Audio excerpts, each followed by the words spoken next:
Every morning for 15 years, my body pulled itself out of sleep at exactly 5:44, 1 minute before the alarm, and I never once figured out how to make it stop. It wasn't discipline. Discipline is something you choose. This was something else. A circuit burned so deep into the wiring that it kept firing long after the thing it was built for had gone dark. Diane used to need me awake at 5:45. She'd had trouble sleeping in those last months, and when she did finally drift off around 4 or 5 in the morning, she needed me to be the one who got up first, who turned off the alarm before it could steal whatever thin hour of rest she'd scraped together. So my body learned. It learned the way a dog learns the sound of a truck that isn't coming back, completely and without any way to unlearn it. I lay there in the grey of the bedroom, eyes open, watching the ceiling fan carve its slow circles. The sheets on the left side of the bed were tight and cold, tucked the way I'd tucked them the night before, and the night before that, and every night back through a decade and a half of nights I'd stopped bothering to count. The alarm clicked on at 5:45. Not a buzz. I'd never set it to buzz. It was the radio tuned to a station that played oldies nobody remembered were oldies. Some woman was singing about rain. I reached over and pressed the button, and the singing stopped, and the house returned to its particular kind of silence, which was not the absence of sound, but the presence of something heavier. I put my feet on the floor, left foot first, always left foot first. I didn't know why, and I'd stopped asking. The hallway was dark. Grace's door was closed, a thin blade of blue light underneath it. Her phone, probably. The screen she thought I didn't know she kept running through the night. I didn't knock. She had 40 minutes before she needed to be up, and those 40 minutes were hers in a way I tried to respect, even if respecting them meant pretending I couldn't see how tired she looked most mornings, how the skin beneath her eyes had taken on a bruised, translucent quality that reminded me of someone I couldn't afford to think about before coffee. The kitchen was where the day began in earnest. I filled the kettle, I set it on the burner, I opened the cabinet, the one to the left of the stove, second shelf, and I pulled down 2 plates, white, unadorned, part of a set Diane had picked out from a catalogue she'd dog-eared and left open on the counter as a hint I'd pretended not to understand until she finally just ordered them herself. I set 1 plate at the head of the table. I set the second plate at the place across from it. I opened the drawer and pulled out 2 forks and placed one beside each plate, tines facing left. The way she taught me was correct, though I'd never verified this with anyone else. The kettle began its low murmur. I stood at the counter with my back to the table and I listened to the water work toward boiling. And I did not look at the second plate.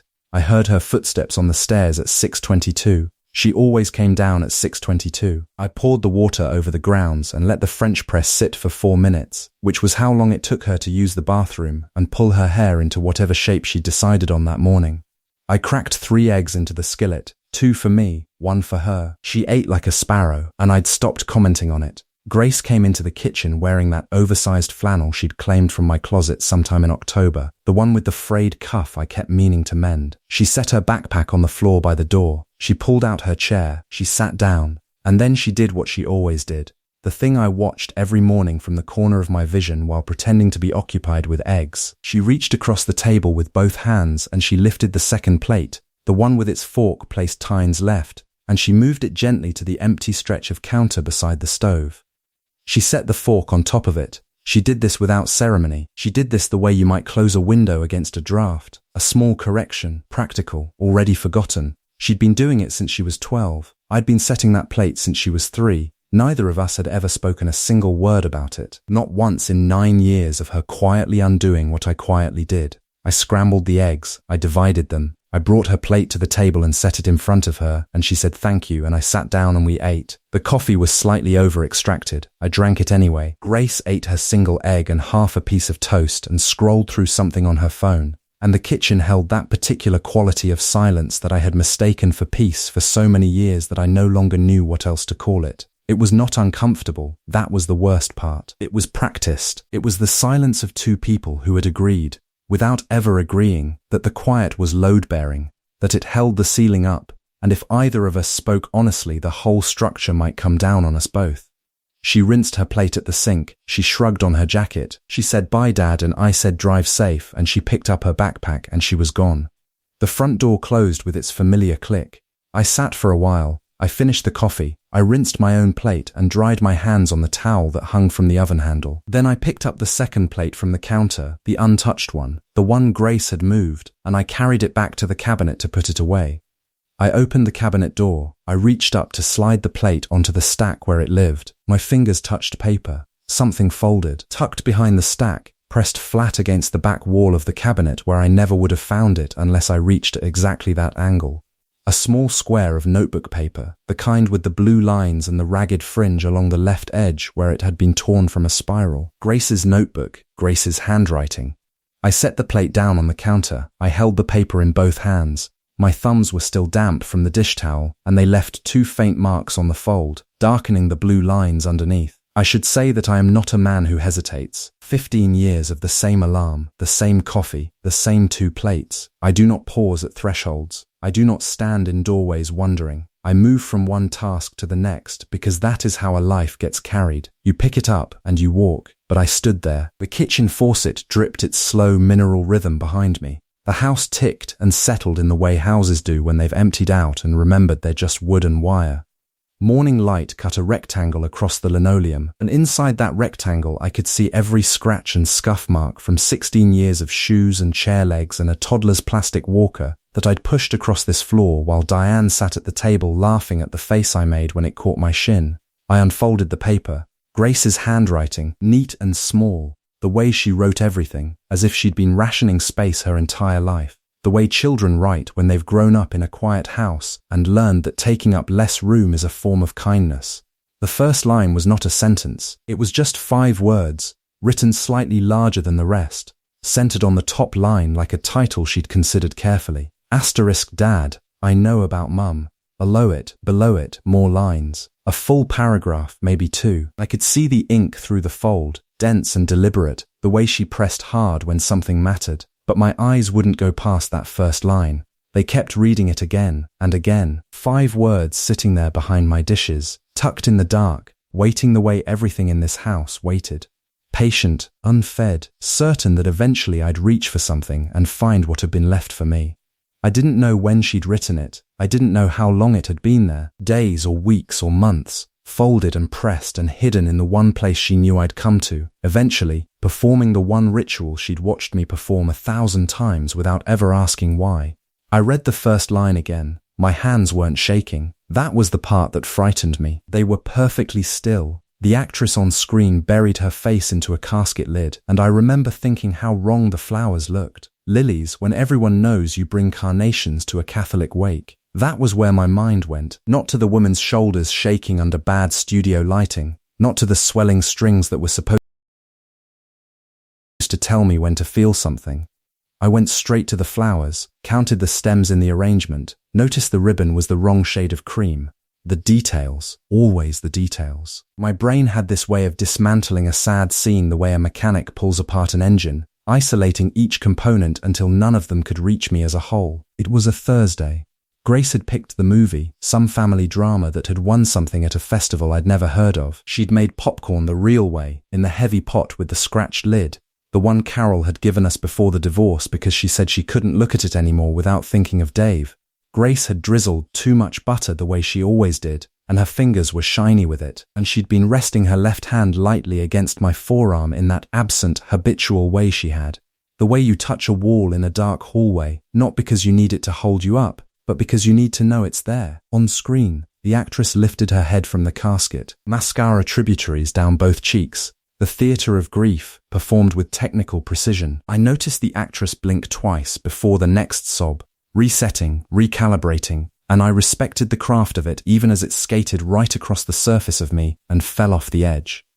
Grace was 23 that year, still living at home while she finished her student teaching, still sleeping in the bedroom with the lavender walls she'd picked at 14. She had this habit of watching movies with her whole body, leaning into the sad parts like she was trying to catch something falling. During the funeral scene, her breathing had gone shallow and quick, and I'd heard her swallow hard once, twice, the way you do when you're trying to keep the feeling in your throat from climbing any higher. I kept my eyes on the screen, held my posture the same way I'd held it through the whole film. Shoulders settled, jaw easy, one ankle crossed over the other knee, comfortable, a man at rest in his own living room on a Thursday night, watching a movie with his daughter. Nothing to see, but something shifted in the air beside me, a small rotation of attention, quiet as a page turning. I felt it before I confirmed it, that particular gravity of being watched. Grace had turned her head. Not toward the screen where the actress was collapsing into someone's arms, but toward me, toward my face. She was studying me, and I understood, in a way I couldn't have articulated then, that she'd been doing it for a while. I kept my eyes on the television. There was a discipline to it, the way you hold a posture during a long examination. Spine neutral, breathing even, gaze fixed on the middle distance while someone decides what's wrong with you. The actress was weeping now, her mascara tracking down in 2 perfect lines that no real grieving person ever managed, and a priest was saying something about the mystery of God's mercy, and I catalogued the details because that's what I did, that's what I'd always done. Notice the set dressing, count the extras, wonder about the flowers, anything but feel it. Dad, her voice was casual, almost too casual, the way a question sounds when someone has rehearsed it in their head and is now trying to make it sound unrehearsed. I knew that trick. I'd invented that trick. Do you ever cry? The words landed softly, like a napkin dropped onto a table. She wasn't looking at me anymore. She turned back to the screen, as if the question were incidental, as if it had just occurred to her the way you might wonder aloud whether the milk was expired. But I'd heard the preparation in it. The deliberate lightness. She'd chosen this moment, this scene, this precise confluence of fictional grief and dim living room light, and she'd placed the question exactly where she wanted it, the way I placed measuring tape against a wall, end to end, no slack. My daughter was methodical. I knew where she'd gotten that from. I'm just not a crier, Gracie. I said it the way I said everything that mattered, evenly, with a half smile, the verbal equivalent of a shrug. I even added a small exhale through my nose. Something close to a laugh, because that's what a person who wasn't bothered would do. Project Ease, offer the simplest version, let it settle and move on. She didn't move on. She stayed quiet for 10, maybe 15 seconds. On screen, the funeral scene dissolved into a wide shot of a cemetery, autumn trees, the kind of golden light that cinematographers use to make sadness look beautiful. Grace's breathing was steady beside me, and I could feel her thinking the way you feel weather changing, a pressure shift, invisible but undeniable. Not ever, she said. And there it was. The second question, the one that told me the first hadn't been curiosity at all. It was a door she'd been standing outside of, and my answer had been the wrong key, and instead of walking away, she'd simply knocked again. I turned to look at her then, because not looking would have been its own confession. Her face was lit blue from the screen, and the expression on it, I've turned it over in my memory 1,000 times since, wasn't accusation. It wasn't hurt. It was something worse. It was recognition. She was looking at me the way you look at a locked room you've walked past your entire life, and she'd finally stopped to press her ear against the door and heard nothing inside, and the nothing itself had become the answer. I should have said something then. I should have cracked myself open right there on that couch, let whatever was calcified inside me break apart and fall out onto the carpet between us. But that's the thing about walls you've spent 30 years maintaining. You don't even feel them anymore. They just feel like skin. So I did what I always did. I reached for the bowl of popcorn and held it toward her, a small domestic offering, as if salt and butter could substitute for the thing she was actually asking me for. She took a single piece, placed it on her tongue, and chewed it slowly without looking at me. The movie kept playing. The widow on screen was accepting handshakes from a line of mourners, and the soundtrack had swelled into one of those string arrangements designed to wring you dry, and I sat there cataloguing the scene the way I catalogued everything. The anachronistic flowers, the wrong shade of mahogany on the casket, the way the actress held her jaw too steady because real grief makes the jaw tremble first. Always the jaw, before anything else gives way. I knew that. I knew exactly what real grief looked like from the inside out, and that knowledge sat in my chest like a stone I'd swallowed so long ago my body had simply grown around it. Organ and tissue accommodating its presence the way a tree absorbs a fence post, and I mistook that accommodation for healing.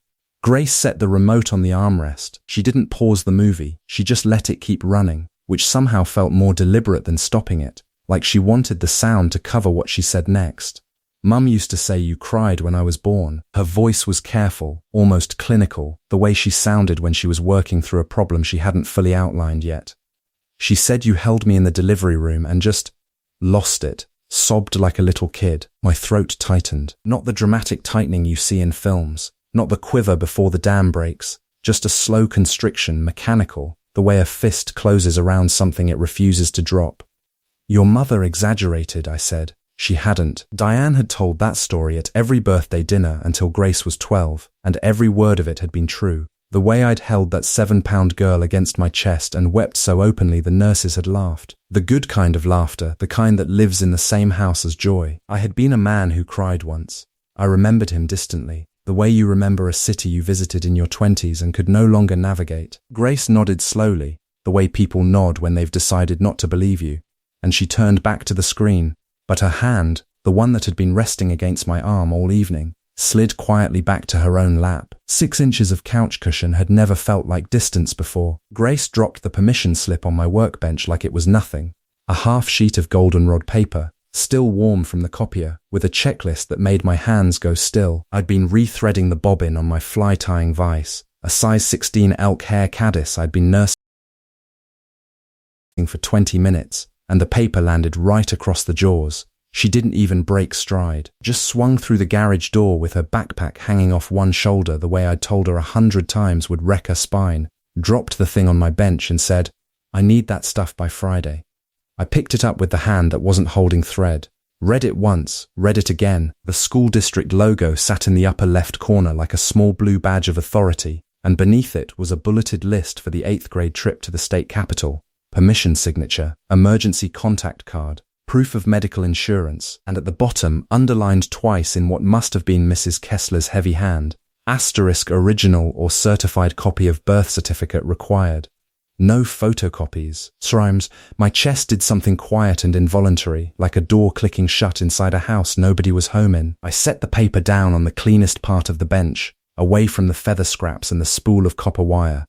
I smoothed the crease where Grace had folded it into her pocket. I did these things slowly, the way I did everything, methodically, with the kind of care that looks like patience but is really just a man buying himself seconds to think.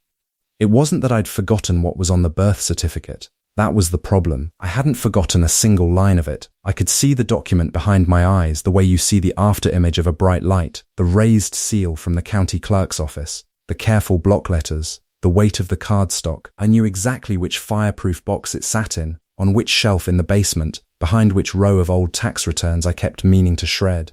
I knew because I checked on it the way a man checks on a sleeping animal he isn't sure is tame, every few months, just to make sure it was still contained. Grace's voice floated in from the kitchen. I heard the refrigerator open, the particular clatter of her rooting through the crisper drawer for the bag of baby carrots she'd been eating through like a rabbit since September. Normal sounds. Wednesday evening sounds, the kind of sounds that form the architecture of a life so ordinary you forget it was built on purpose, assembled plank by careful plank, every detail chosen to hold a specific shape. I stared at the goldenrod paper and felt the first faint vibration of something structural giving way. The checklist was simple, 5 items, 4 of them I could produce in 10 minutes without leaving the house. The 5th sat in a locked metal box in the dark, carrying a name my daughter had never spoken, issued by a county I had told her we'd never lived in. I folded the permission slip once, then again, pressing the crease with my thumbnail, the way I always did when my hands needed a task my mind couldn't provide. Grace was at the kitchen table, geometry textbook open, a mechanical pencil balanced between her teeth like a carpenter's nail. She hadn't looked up when she'd handed me the form, hadn't registered anything in my face. Why would she? It was a field trip, a bus ride to the state capitol, box lunch, back by 4. The most ordinary request a 12-year-old could make of a father on a Wednesday evening. I set the folded slip on the corner of the workbench, next to the jar of finishing nails I kept sorted by size, lined it up flush with the edge. A small alignment, the kind of small alignment that had kept me sane for 12 years. Everything in its right place, every surface level, every story straight. "Dad?" Her voice came from the kitchen doorway. "Mrs. Hadley said photocopies won't work. It has to be the real one or a certified copy." She was super specific about it. "I heard you, sweetheart. So do you have it, my birth certificate?" The question was as casual as asking if we had milk. She wasn't watching for my reaction. She was already turning the pencil in her fingers, already half returned to the problem set in front of her. And I understood, with the precision of a man who had spent a decade measuring every word before he spoke it, that the next 3 seconds mattered more than she could possibly know. "I've got it," I said, "somewhere in the files downstairs. I'll dig it out this weekend. The trip's next Friday. She needs it by Wednesday. Then I'll dig it out before Wednesday." She nodded, satisfied, returned to her angles and proofs. I listened to the scratch of her pencil on paper, a sound so clean, so uncomplicated that it almost hurt. The fireproof box was grey, the size of a bread loaf, tucked behind the water heater in the basement. I hadn't opened it in 3 years, maybe 4. Inside, the deed to the house, my own birth certificate, Diane's death certificate, the real one, not the version I'd constructed in my head where the details were softer, and Grace's, a single sheet of security paper, raised seal, black ink. The county of issuance was Lynn County, Iowa, a place I'd told Grace we'd never been, a place I'd told everyone we'd never been. And in the box labeled Mother's name, in bureaucratic typeface that carried no emotion whatsoever, was a name that didn't belong to the woman Grace believed had died in a car accident when she was 6 months old. It belonged to someone else entirely. I stood at the workbench and felt the geometry of 12 years of careful construction reveal its weakest joint. I closed the box, not slowly the way you close something precious, fast, the way you close a door when something's coming through it. The latch clicked and I set the certificate on the workbench beside a mitre gauge and a can of Danish oil. And it looked so ordinary there, so harmless, just a piece of government paper between 2 woodworking tools. But I couldn't stop staring at the name. I read it 3 more times as though repetition might rearrange the letters into something safe. It didn't. The name sat there in its little box, immovable, factual, completely indifferent to the architecture of stories I'd built over it. 12 years. That was the span. 12 years of Grace asking where she got her green eyes, and me saying asterisk your mother asterisk, which was true in one direction and a lie in every other. 12 years of answering questions about a car accident that never happened, with details I'd rehearsed so many times they'd calcified into something that felt like memory. The rain on the highway, the other driver running the light, the call from the hospital. I'd told it so often I could see the intersection, could feel the phone vibrate in my hand, could hear the nurse's voice, and none of it was real. I'd built the scene like I built furniture, joint by joint, sanded smooth, finished until the seams disappeared. But a birth certificate doesn't care about your craftsmanship. It just states what happened, who was there, where. I picked up the document and folded it once, then stopped. Grace needed it for the trip. Mrs. Adler had been specific, original or certified copy. I couldn't photocopy it, couldn't doctor it, couldn't lose it and claim the replacement was delayed. If Grace handed this to a teacher, nothing would happen. A school secretary would glance at it, check a box, file it in a manila folder with 30 others. No one would study the county, no one would notice the name. But Grace might. She was 12. She read everything. She read cereal boxes and shampoo bottles and the fine print on parking receipts. She would hold this certificate under her desk lamp, the way she held everything, close, tilted, curious. And she would see Lynn County, Iowa, and she would remember that I'd told her we'd moved to Illinois from Michigan. She would see the name in the mother's box, and she would not recognize it, and she wouldn't let it go. That was the thing about Grace. She was methodical. She got that from me. I heard her footsteps on the stairs, coming back down. Dad, I've actually never seen my birth certificate, have I? I stood there with my mouth half open, the document in my hand, holding a lie I'd carried for 12 years that suddenly weighed more than anything in the room. She was watching me from the landing with those green eyes that didn't come from a woman who died on a highway. The silence between us lasted 4 seconds. It contained everything. The flyer was canary yellow, pinned to the refrigerator with a magnet shaped like a lobster, and Grace had circled the date so many times in red marker that the paper had torn through. I noticed it the way I noticed most things Grace left for me. Not when she placed it, but later, alone, in the kitchen's blue quiet after she'd gone to brush her teeth. The fluorescent light above the sink hummed its one flat note, and I stood there with a glass of water I didn't really want, and the flyer stared back at me like a summons I hadn't asked for. Asterisk father-daughter spring fling. Greenfield Elementary Gymnasium. Friday, April 12th, 6:30, 8:30 p.m. Refreshments provided. Dress to impress. There were clip art butterflies along the border. Someone in the front office had chosen a font that looked like handwriting but wasn't, and beneath the details was a drawing, Grace's drawing, not the school's, of 2 stick figures holding hands. The taller one wore a tie. The shorter one wore what appeared to be wings. I took a sip of water, set the glass down, picked up the flyer by its corner, careful not to tear it further where the red circles had worn through. April 12th was a Friday. 3 weeks out, I could already feel the architecture of an excuse assembling itself somewhere behind my ribs. A late shift, a prior commitment, something plausible and gentle enough that she'd believe it and not ask twice. But I pinned it back, pressed the lobster magnet flat against the paper, against the fridge, and stood there a moment longer than I should have, studying the stick figures. Grace had given the tall one a smile, just a straight horizontal line, really, but she'd drawn it there deliberately, and I wondered how long she'd sat at her desk, deciding whether her father's mouth curved up or down. I heard her footsteps on the stairs before I heard her voice. She moved through the house like weather. You could feel her approaching before she arrived, a change in pressure, a warmth that preceded her by a full room's length. "You saw it," she said. Not a question. She stood in the doorway in her pajamas, the ones with the small astronauts, toothpaste foam still at the corner of her lip. Her eyes went to the fridge, then to me, then back to the fridge, performing the calculation children do when they're trying to read an adult's face for data the adult isn't offering. "I saw it," I said. "Mrs. Kessler sent them home in our folders, but I made it better. I added us. I see that. Nice wings. That's my dress. It has. The bottom goes out, like a bell." She stepped into the kitchen, bare feet on cold tile. She didn't flinch, 9 years old and already braver than me in 100 small ways she'd never catalogue. "You'll come, right?" She said it the way she said everything that mattered to her, quickly, with her chin tilted slightly up, as though bracing for a win she expected but hadn't felt yet. "Course," I said. The word came out fine, steady, the kind of word a father is supposed to say without it costing him anything. But my jaw did something on its own, a tightening along the hinge that I couldn't stop, the way a door catches on a swollen frame in August. Grace didn't seem to notice, or maybe she'd grown so fluent in the grammar of my small refusals that she'd learned to look past them the way you learn to read around a water stain on a page. She pulled out a chair and sat at the kitchen table, tucking one foot beneath her. "I already told Morgan and Sienna you were coming." "Did you?" "Morgan's dad is wearing a tie with cartoon dogs on it. I told her that was dumb. I said you'd probably wear your grey one, the one from the box in your closet, the one Mum picked."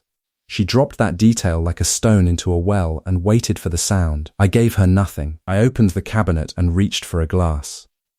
"And also," she continued, gathering speed now, the way she did when she sensed a conversation thinning and wanted to fill it before it broke, "I made up a dance. Not a real dance like ballet, just a thing.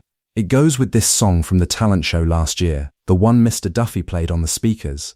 I've been practicing in my room. Sienna's been helping me over FaceTime, but she keeps laughing, so mostly I just do it by myself." I turned the faucet on, filled the glass halfway, turned it off. "How long have you been practicing?"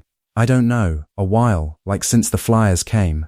I looked at the date circled on the fridge. The flyers had come home 3 weeks ago. 3 weeks she'd been choreographing something in her bedroom with the door closed, building an architecture of hope around a Friday night in a school gymnasium, and I hadn't heard a single sound. Not a footfall, not a hum. She'd kept the whole thing silent, the way I kept everything silent, and that recognition moved through me like a crack through ice. Not loud, not dramatic, just the quiet structural failure of something that had been holding weight too long. She was watching me again. Reading. "It's not hard or anything," she said, recalibrating, pulling back. "You don't have to be good, you just have to be there." The glass was cold in my hand, the refrigerator hummed behind me, the yellow flyer trembling in the draft of its compressor, and I understood then that this wasn't an invitation, it was something she'd been building, plank by careful plank, over the silence I kept handing her, and I was standing at the edge of it now, being asked to step on. "Okay," I said, just the one word. I couldn't find a second one that wouldn't shake.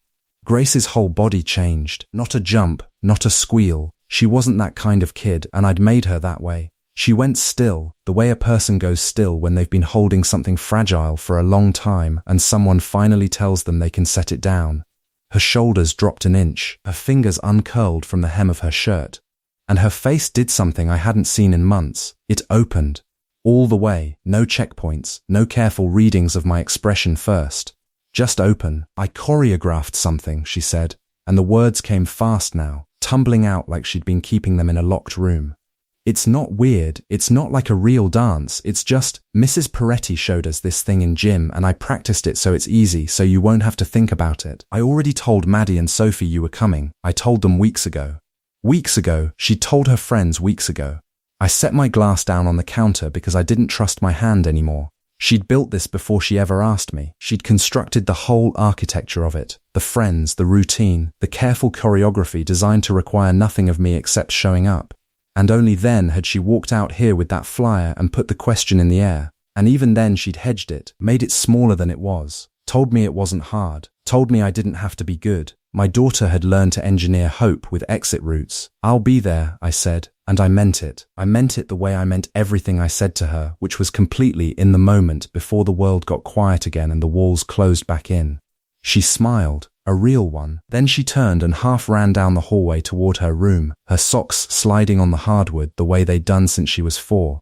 And I heard her door close and music start, faint, something with a piano, and I knew she was practicing. Right now, for me, I stood in the kitchen for a while, finished my water, rinsed the glass, put it in the rack. The compressor cycled off and the yellow flyer went still. I picked up my lunchbox from the counter where I'd left it that morning, unzipped it to put it away, and stopped. There was a second flyer inside, same canary yellow, same red circles around the date.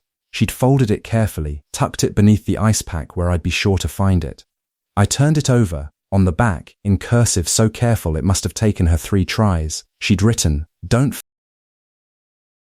forget, please." My daughter had learnt to beg for things other fathers just gave. The nail gun had a rhythm that matched my heartbeat, steady, mechanical, the kind of pulse I'd trained myself to live by since the real one inside me stopped meaning anything. 6:30 in the morning, and the sun hadn't cleared the tree line yet, but the crew was already moving across the frame of the new medical office like ants rebuilding after a boot came down.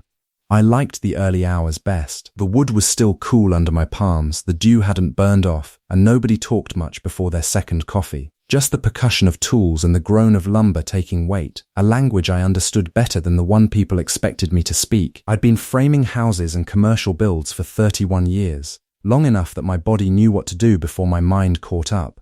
Measure, mark, cut, fasten. Measure, mark, cut, fasten. There was a mercy in repetition that I'd never been able to explain to anyone. How the sameness of it could sand down whatever jagged thing was sitting behind your ribs on any given morning. How you could pour yourself into plumb lines and load-bearing calculations until there was nothing left over to feel with. I'd gotten good at that, better than good. I'd made it an art form. The crew that spring was 5 of us. Ray Dominguez, who I'd worked with going on 12 years and who knew me well enough to never ask how I was doing. Tommy Salcedo, quiet kid, maybe 25, who showed up on time and didn't complain about anything, which made him practically royalty on a job site. Pete Kowalski, who'd been in the trades longer than me and had the knees to prove it. And Danny Burris, the new hire, maybe 40, transferred from a crew out of Dayton. He'd been with us 3 weeks. Danny was a talker, not the irritating kind, not the kind who narrated his own work or repeated stories, but the kind who actually wanted to know things about people. He asked questions the way a doctor presses on your abdomen, gentle but searching, waiting to see where you flinch. He'd already gotten Tommy to admit he was saving up for an engagement ring. He'd gotten Pete to talk about his daughter's graduation, which Pete had done with a thickness in his voice that surprised all of us. Even Ray, who treated personal conversation like a tax audit, had mentioned his wife's knee surgery to Danny one morning over the cooler. I kept my distance. Not rudely, I handed Danny tools when he needed them, showed him how we ran the headers on this particular architect's specs, nodded when he said good morning. But I gave him nothing to press on. I'd built that boundary the way I built everything else, carefully, to code, load tested. My left pocket held a small coil of wire, 2 finished nails, and a hospital bracelet with the name Grace Ellen Moran printed on plastic that was starting to yellow. I touched it once that morning without thinking, the way you'd touch a scar to make sure it's still closed. Lunch came at 11:45 because Ray ran a tight site and believed men worked better on full stomachs. I sat on an overturned bucket near the east wall, away from the cluster of lawn chairs the guys had dragged from someone's truck. I ate the same sandwich I always ate. Turkey, no mayo, wheat bread that Grace would have said was too dry but that I'd never bothered to fix. I could hear them fine from where I was. That was the problem. Danny was telling a story. At first I thought it was about his kid's baseball game, because it started with a hospital parking lot and Danny's voice had that easy, rambling quality that young guys use when they're circling something they haven't figured out how to land on yet. But then the parking lot became a hospice parking lot, and the baseball game became a Tuesday in November. And Danny wasn't rambling anymore. He was building towards something with the same care I'd use on a load-bearing wall, one detail at a time, each one holding more weight than it seemed. His wife's name was Maria, ovarian, 14 months from diagnosis to the end. He said the word end like it was a room he'd walked into and couldn't find the door out of, and nobody at the lunch circle moved. I stopped chewing. I didn't mean to. The bread just turned toit in my mouth, and my jaw forgot its instructions. Danny said the hospice had a window that faced a parking lot, and that Maria liked the window open even in November because she said the air inside smelled like it had already given up. He said the last night was quiet, quieter than he thought dying was allowed to be, and that at some point around 3 in the morning the breathing changed. He said it stopped being breathing and became something else, something mechanical, something that sounded like a machine trying to remember what lungs were for. My hand was in my left pocket. I don't remember putting it there. He said he held her hand through that part and told her about the parking lot, about which cars were still there and which ones had left, because he didn't know what else to say, and he figured she'd want to know the world was still moving even if she wasn't anymore. And then Danny did something that I hadn't seen a man do on a job site in 31 years of framing houses and hanging drywall and pouring concrete in heat that made you feel like God had a personal grievance. He cried. Not quietly. Not turned away. He sat in that lawn chair with sawdust on his jeans and tears running clean lines through the grit on his face, and he didn't apologize for any of it. Ray put a hand on his shoulder. Martinez handed him a water bottle. Keith, who I'd never heard say anything softer than a profanity, said, "Yeah, brother, yeah." And I stood up from my bucket so fast it cracked beneath me. "Gonna check the grade on that east trench," I said, and my voice came out flat and professional, the way it always did when something inside me was buckling. Nobody questioned it. Nobody even looked up, because that was the kind of thing I said 100 times a week. And because Danny was still talking, still pulling his chest open right there on the scaffolding like a man who didn't know the rules, or knew them and had decided they were built wrong. I walked the length of the site with my tool belt dragging at my hips and my boots finding every divot in the mud. The compressors hummed. Somewhere behind me, Danny said the word hospice, and my jaw locked so tight I felt the pressure in my temples. He said the breathing changed and my stride shortened. He said it wasn't breathing anymore, it was just the body remembering that it used to. And I nearly went down on one knee beside the rebar pile because that was it. That was exactly it. The sound Grace made in that last hour, the sound I'd never described to my daughters, never said aloud to Carol, never even allowed myself to replay in full, because the recording of it lived in a locked room in my skull, and the door had to stay shut, or the whole structure would come apart. I reached the foundation trench and stood at the edge with my hands on my thighs, pretending to study the grade, pretending to see the chalk line and the drainage slope and all the things a foreman was supposed to see. My right hand went to the pocket of my Carhartt jacket the way it always did. Automatic, devotional, like crossing yourself in a church you stopped believing in. My fingers found the plastic edge of her hospital bracelet. Moran, Grace A. The ink had started to fade. I'd memorized the admission number anyway. I pulled it out and held it flat across my palm the way I did every day at lunch.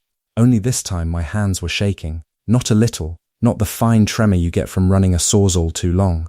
This was seismic. This was the thing I'd spent 2 years tamping down with 12-hour shifts and silence and the careful, methodical fiction that I was fine, that grief had a season and mine had passed. Danny's voice floated across the site. He was describing the funeral. He was describing walking into his house afterward and finding her reading glasses still on the nightstand, and how he'd picked them up and just held them to his face and breathed. I tried to put the bracelet back in my pocket. My hands wouldn't stop. I stood there at the edge of that trench, holding the only proof I still carried that she'd been real, and I couldn't make my fingers close around it, couldn't make my arm bend, couldn't do the simple mechanical thing I'd done every single day because the machine had finally seized. The trench was exactly 6 feet deep. The gymnasium smelled like floor wax and someone's too sweet perfume, and every surface glittered with dollar store fairy lights that turned the room into something it had no business being. Beautiful. I stood near the bleachers with my hand on Grace's shoulder, surveying the room the way I'd survey a job site before the first pour. Exits. 2. Bathroom corridor, left wall. Refreshment table draped in lavender crepe paper, already sagging where someone had spilled punch. I catalogued it all because cataloguing was what I did when I couldn't name what I felt, and what I felt that night was something close to standing at the edge of a roof, not suicidal, nothing like that. Just the awareness that one wrong step in any direction would send me somewhere I couldn't climb back from. Grace wore a dress Carol Novak had helped her pick out, pale blue with small white flowers stitched along the hem. Carol had texted me a photograph the week before, Grace turning in front of a dressing room mirror, and I'd responded with a thumbs up emoji because I didn't know what else a father was supposed to say about fabric and thread that made his daughter look so much like someone who was gone that his vision swam. The dress was fine. The dress was a landmine shaped like organza. She tugged my sleeve. Dad, they're starting. The DJ, a guy from the middle school's PTA who looked like he'd rather be anywhere else, tapped his microphone twice and welcomed everyone to the 6th annual father-daughter spring dance. His voice had that over-eager warmth people use when they're being paid in pizza.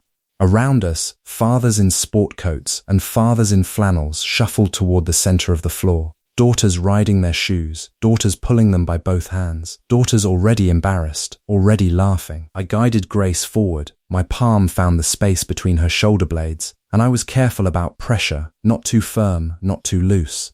I'd practiced that calibration. I practiced most things that should have come naturally. The first song was something upbeat, mercifully, some pop track I didn't recognize, all hand claps and synthesizer. Grace bounced on her heels and I did my best approximation of rhythm, which meant shifting my weight from one foot to the other like a man trying to keep warm. She grinned up at me and I grinned back, and for 2 minutes and 47 seconds the evening felt survivable. Then the DJ leaned into his microphone and said the words I'd been bracing for since the permission slip came home in Grace's backpack 3 weeks ago. All right, dads, this next one's the slow dance, the one you've been waiting for. Grab your little girls close. The opening notes spilled from the speakers, a piano, then a voice I recognized but couldn't place, and the gymnasium changed. The fairy lights stopped being dollar store decorations and became something heavier, something that pressed down on the air. I pulled Grace in and began to count. 1, 2, 3, 1, 2, 3. I kept my left hand flat against her shoulder blade and my right hand loose around her small fingers, the way I'd seen it done in movies, the way I imagined fathers who'd taken ballroom lessons might do it. I hadn't taken lessons. I'd watched a 4-minute YouTube video in the truck before walking in, my phone propped against the steering wheel, rehearsing the footwork twice with an invisible partner before the shame of it made me stop. 1, 2, 3. The song was doing what songs like that are designed to do. It was finding the soft places. The lyrics said something about time and letting go, about little hands becoming big hands, about the years that pass like weather. I didn't listen. I counted. I watched the back wall where someone had taped a banner that read Daddy-Daughter Dance 2024 in glitter block letters, one of the D's already peeling at the corner, dangling like a loose tooth. That was when I noticed Dave Ferraro. He was 2 couples to our left. His daughter balanced on his shoes the way the younger ones did, and his face was wrecked, mouth bent, eyes sheeted. He didn't bother hiding it. He just let the tears come down his jaw and into his collar like they had every right to be there. Next to him, Mark Salcedo had his daughter's head tucked under his chin, and his chest was hitching in that particular way a man's chest hitches when he's trying to breathe through something that won't let him. Beyond Mark, another dad I didn't know, younger, beard, tattoo climbing his neck, had stopped dancing entirely. He just stood there holding his girl, crying into the part of her hair, his shoulders shaking under the fairy lights. The whole gymnasium was dissolving. Fathers everywhere cracking open like seed pods, and the thing that came out of them was visible and wet and completely unashamed. I counted. 1, 2, 3, 1, 2, 3. My jaw was set so hard I could hear the enamel. My back was straight, my hand was steady. I was executing the dance with the precision of a man diffusing a device, because that was what it felt like. One wrong tremor and something irreversible would happen, something I couldn't pack back into its casing. Then I looked down. Grace wasn't watching the fairy lights. She wasn't watching the other girls in their pastel dresses, or the DJ, or the glitter banner with its dangling D. She was watching my face. Not casually, not the way a child glances up at a parent. She was studying me the way I'd once watched my own father's hands to see if they were steady enough to mean we were safe, with a focus so sharp it had its own gravity. Her eyes moved across my features like she was reading something written in a language she almost understood. Forehead, mouth, the place between my eyebrows where the muscle knotted. She was looking for a crack, a seam, anything. I gave her nothing. I knew it even as it was happening. I could feel the muscles in my face locked into position like bolts torqued to spec. Everything held exactly where it belonged. My jaw was set. My eyes were dry. My hand on her back was steady and measured, keeping the rhythm of the song the way you'd keep the rhythm of a task. Deliberate, controlled, absent of anything that might be mistaken for feeling. Around us, the gymnasium had come apart. 2 rows over, a man named Gary.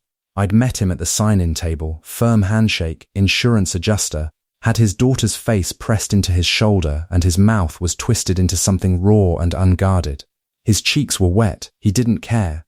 Beyond him, near the bleachers folded up against the wall, another father had stopped dancing altogether and was just holding his girl, his chest hitching in small, visible convulsions while she patted his back with the absent-minded tenderness of someone who understood she was, in that moment, the parent. The song was something I'd already forgotten by the time it ended. Some slow acoustic arrangement about time passing, about holding on.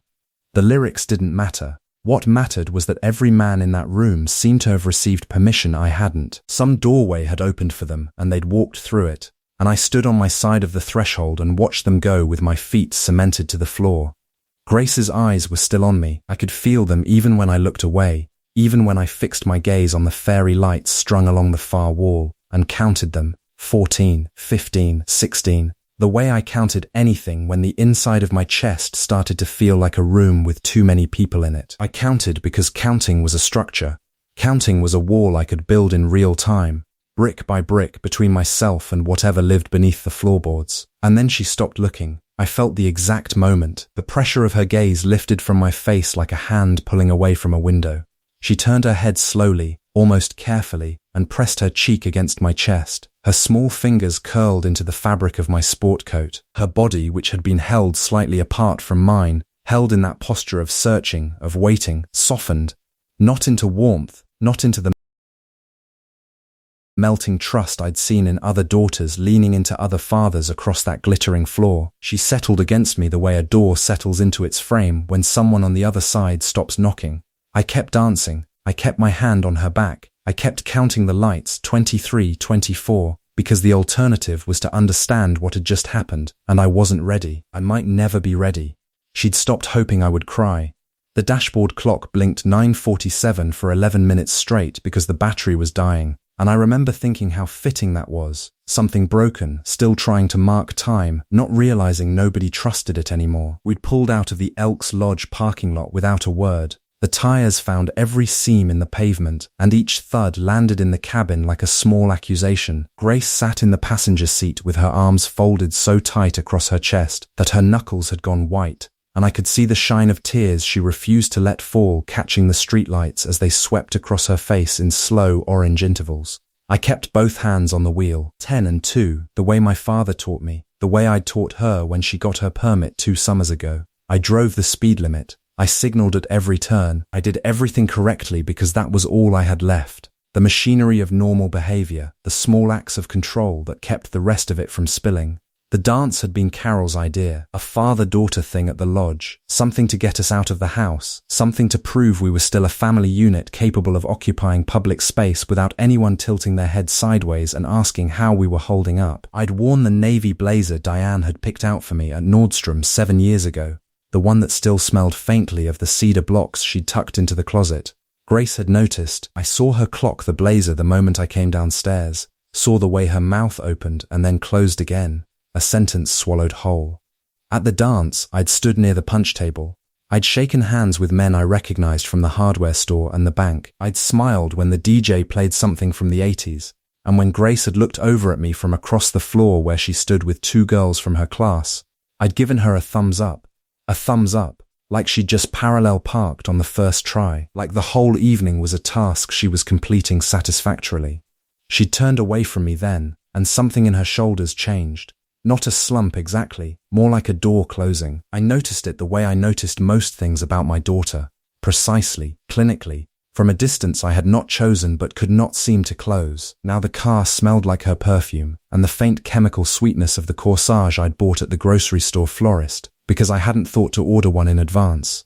The cellophane wrapper crinkled softly on the back seat every time I braked. 3 blocks from home. 2.5. I counted them the way I counted everything.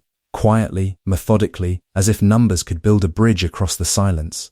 Grace's breathing changed. I heard it hitch, then quicken, and the sound reminded me of something I did not want to be reminded of. Something I only allowed myself on certain nights, alone, in the kitchen, with the volume turned so low I had to press my ear against the speaker. She spoke first, which was unusual. Grace had inherited my talent for silence the way some children inherit a limp, not through genetics but through proximity, through watching someone favor one leg for so many years that the body learns to compensate even when nothing's wrong with it. You didn't dance with me. I kept my eyes on the road. 2 blocks now. I could see the porch light I'd left on, that amber halo that made our house look warmer than it was. There wasn't a father-daughter dance, Grace. It was a recital. That's not what I mean, and you know it. I did know it. I knew exactly what she meant. She meant the lobby afterward, when Carol Novak's father had lifted her off her feet and spun her around, and Carol had laughed the way girls are supposed to laugh when their fathers hold them. Full-throated, trusting, certain the ground would be there when they came back down. She meant that I had stood 3 feet away from her with a grocery store corsage and told her she did a nice job, the same phrase I used when the plumber fixed the garbage disposal. I pulled into the driveway, cut the headlights but not the engine. Grace, why don't you ever feel anything? The words hit the windshield and stayed there, fogging the glass from the inside. She was turned toward me fully now, her seatbelt already off, and in the dim green glow of the dashboard I could see that her mascara had run. Not from the performance, from this, from the slow accumulation of every lobby and every recital, and every morning I had poured her cereal without looking up. I feel plenty, I said, and even I could hear how thin it sounded, how rehearsed, like a line from a pamphlet about healthy communication that I'd read once and retained nothing from except the vocabulary. No, you don't. Her voice cracked on the second word, and something behind it broke open. Something she had been carrying far longer than the drive home. You walk through this house like it's a museum. You eat dinner at the same time every night. You go to bed at the same time. You set the coffee maker for the same time. And you think I don't hear you. My hands tightened on the steering wheel. You think I don't hear you on Thursday nights. The engine idled. The dying clock blinked 9:47 again, stubbornly, uselessly. I found it 2 years ago, Dad. Mum's voicemail, the one on the old machine in the kitchen. Hey, it's me. Don't forget the dry cleaning. Love you, bye. 14 seconds. I timed it. Her voice had dropped to something worse than shouting, something leveled and precise, something she had learned from me. You play it every Thursday at 11. You press your ear against the speaker. You listen to 14 seconds of a dead woman's voice, and then you rewind it, and then you go back to bed. And you have never, not once, come down the hall and knocked on my door. I wanted to say something. I wanted to tell her that the voicemail wasn't a ritual, it was a tourniquet. That Thursday nights were the worst, because Thursday was the day Diane had called.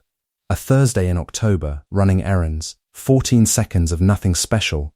The last time her voice had existed as something casual and alive and unaware of its own permanence. I wanted to explain that I pressed my ear to the speaker because the old machine's volume was fading year by year, and I was terrified of the day when the tape would finally give out and I'd press play and hear only hiss. That I kept the thing plugged in on a surge protector behind the bread box, like it was an organ on life support. I wanted to say all of this, and what came out of my mouth was the engine idling. Grace stood on the walkway with her back to me, her shoulders rising and falling in that jagged rhythm I knew too well.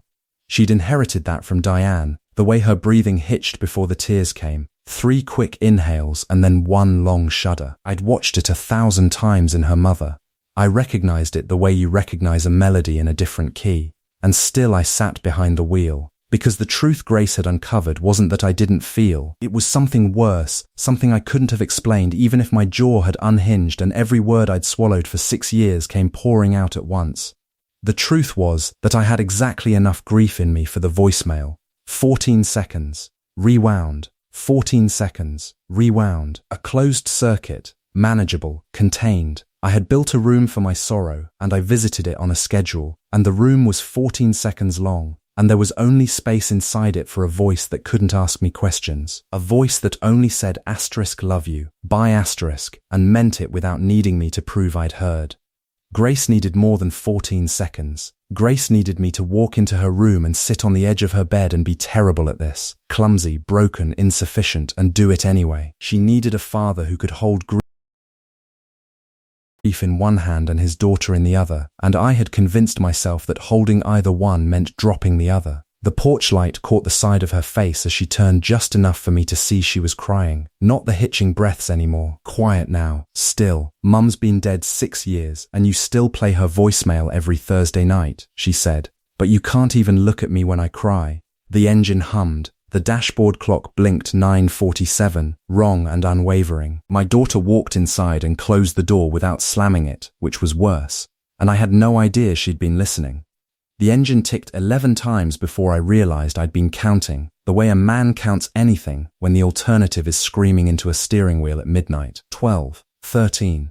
The metal contracting under the hood, surrendering its heat to a February that didn't care. I sat with my hands at 10 and 2 like I was still driving, like I still had somewhere to go, and the truth was I did. I knew exactly where I wanted to go. The storage unit on Braddock Road, 3rd row from the fence. Combination lock I hadn't touched in years, but whose numbers lived in my fingers the way hymns live in the mouths of people who stopped believing a long time ago.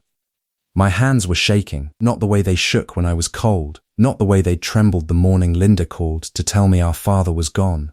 This was different. This was chemical, something in the blood rebelling against whatever wall I'd spent the last 3 decades mortaring into place, brick by careful brick, until I couldn't see over it anymore and called that progress. The argument with Grace had lasted 9 minutes. I knew because the oven timer had gone off in the middle of it, the casserole she'd made for dinner, the one I'd said I wasn't hungry for, the one that sat cooling on the stovetop while she stood across from me and said things I was still trying to unhear. Not cruel things. Grace had never been cruel. She'd been precise. She'd taken the scalpel of 31 years of marriage and drawn one clean line down the center of everything I thought I'd hidden well.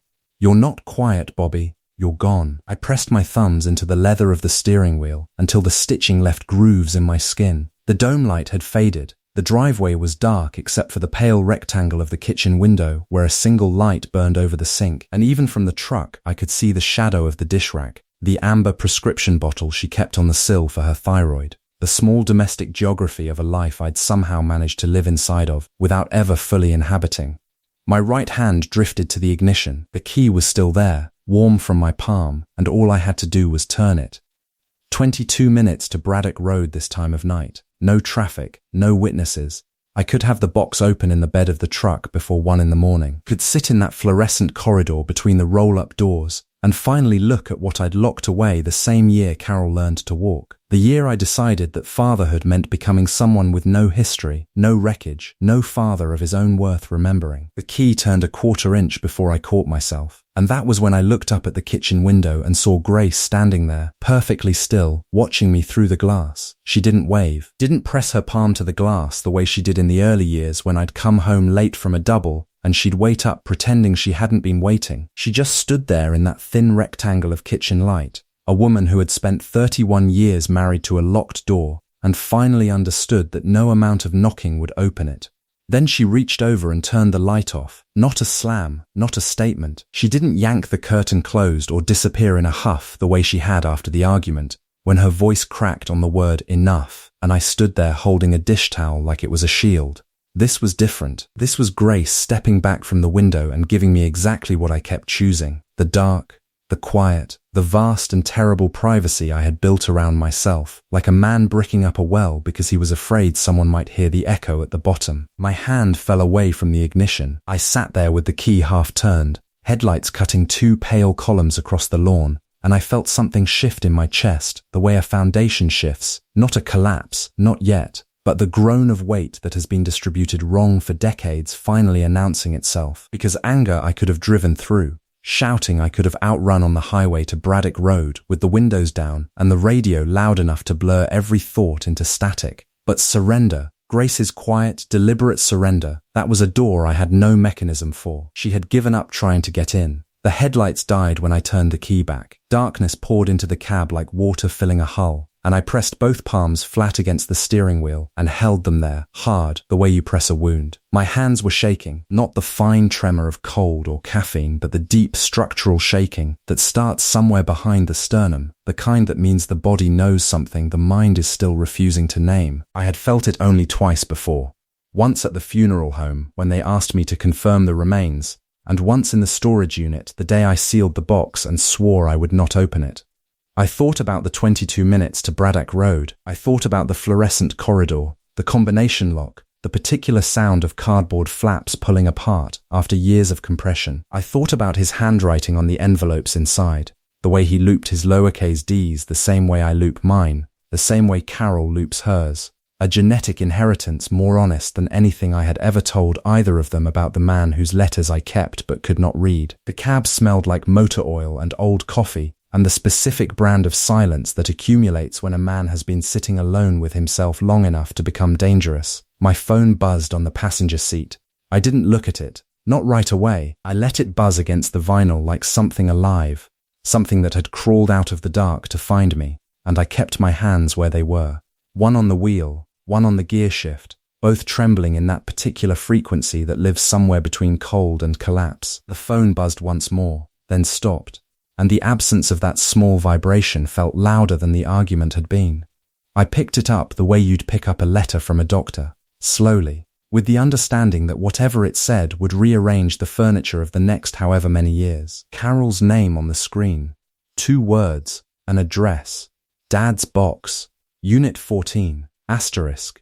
I read it 3 times. The 3rd time, the letters blurred, and I realized my eyes were wet, and I couldn't remember the last time that had happened. Not at my mother's funeral, not at Linda's, not at any of the junctures where a normal man might have cracked open and let something escape. I had stayed dry through all of it, methodical, the good soldier, the reliable one. And now 2 words from my daughter at 12:17 in the morning had done what 31 years of silence couldn't. Grace had told her, Grace who I'd accused of not understanding, who I'd told to leave it alone in a voice I barely recognized as my own. Grace had picked up her phone after I walked out and called our daughter, and said the thing I never could. She had finished the sentence I'd been refusing to start since before Carol was born. I set the phone down. I put both hands back on the wheel. I squeezed until my knuckles went white and the leather creaked and the shaking transferred from my fingers into my forearms, up through my shoulders, into the place behind my sternum where I kept the room with the locked door. And behind that door I could hear it, not a sound exactly, but a pressure, the accumulated weight of every conversation I'd rerouted, every question I'd deflected, every time Carol had asked about her grandfather and I'd said asterisk good man, died young, not much else to tell asterisk as if a human life could be summarized in 7 words and a shrug. I looked at the house. The kitchen window was dark now. Grace had turned the light off, and I understood what that meant. Not anger, not abandonment, but permission. She had given me the dark I kept choosing, handed it to me like a gift she was tired of wrapping, and the kindness in that gesture was so precise and so devastating that I pressed my forehead against the steering wheel and stayed there. My phone lit up again. Carol, not a text this time, she was calling, and I knew, with the certainty of a man who has run out of road, that my daughter was going to ask me who her grandfather really was. I had no idea how to answer without becoming him. The phone buzzed against the kitchen counter at 6:14, and I watched it ring 3 full times because the screen said Carol, and Carol only ever called on Sundays.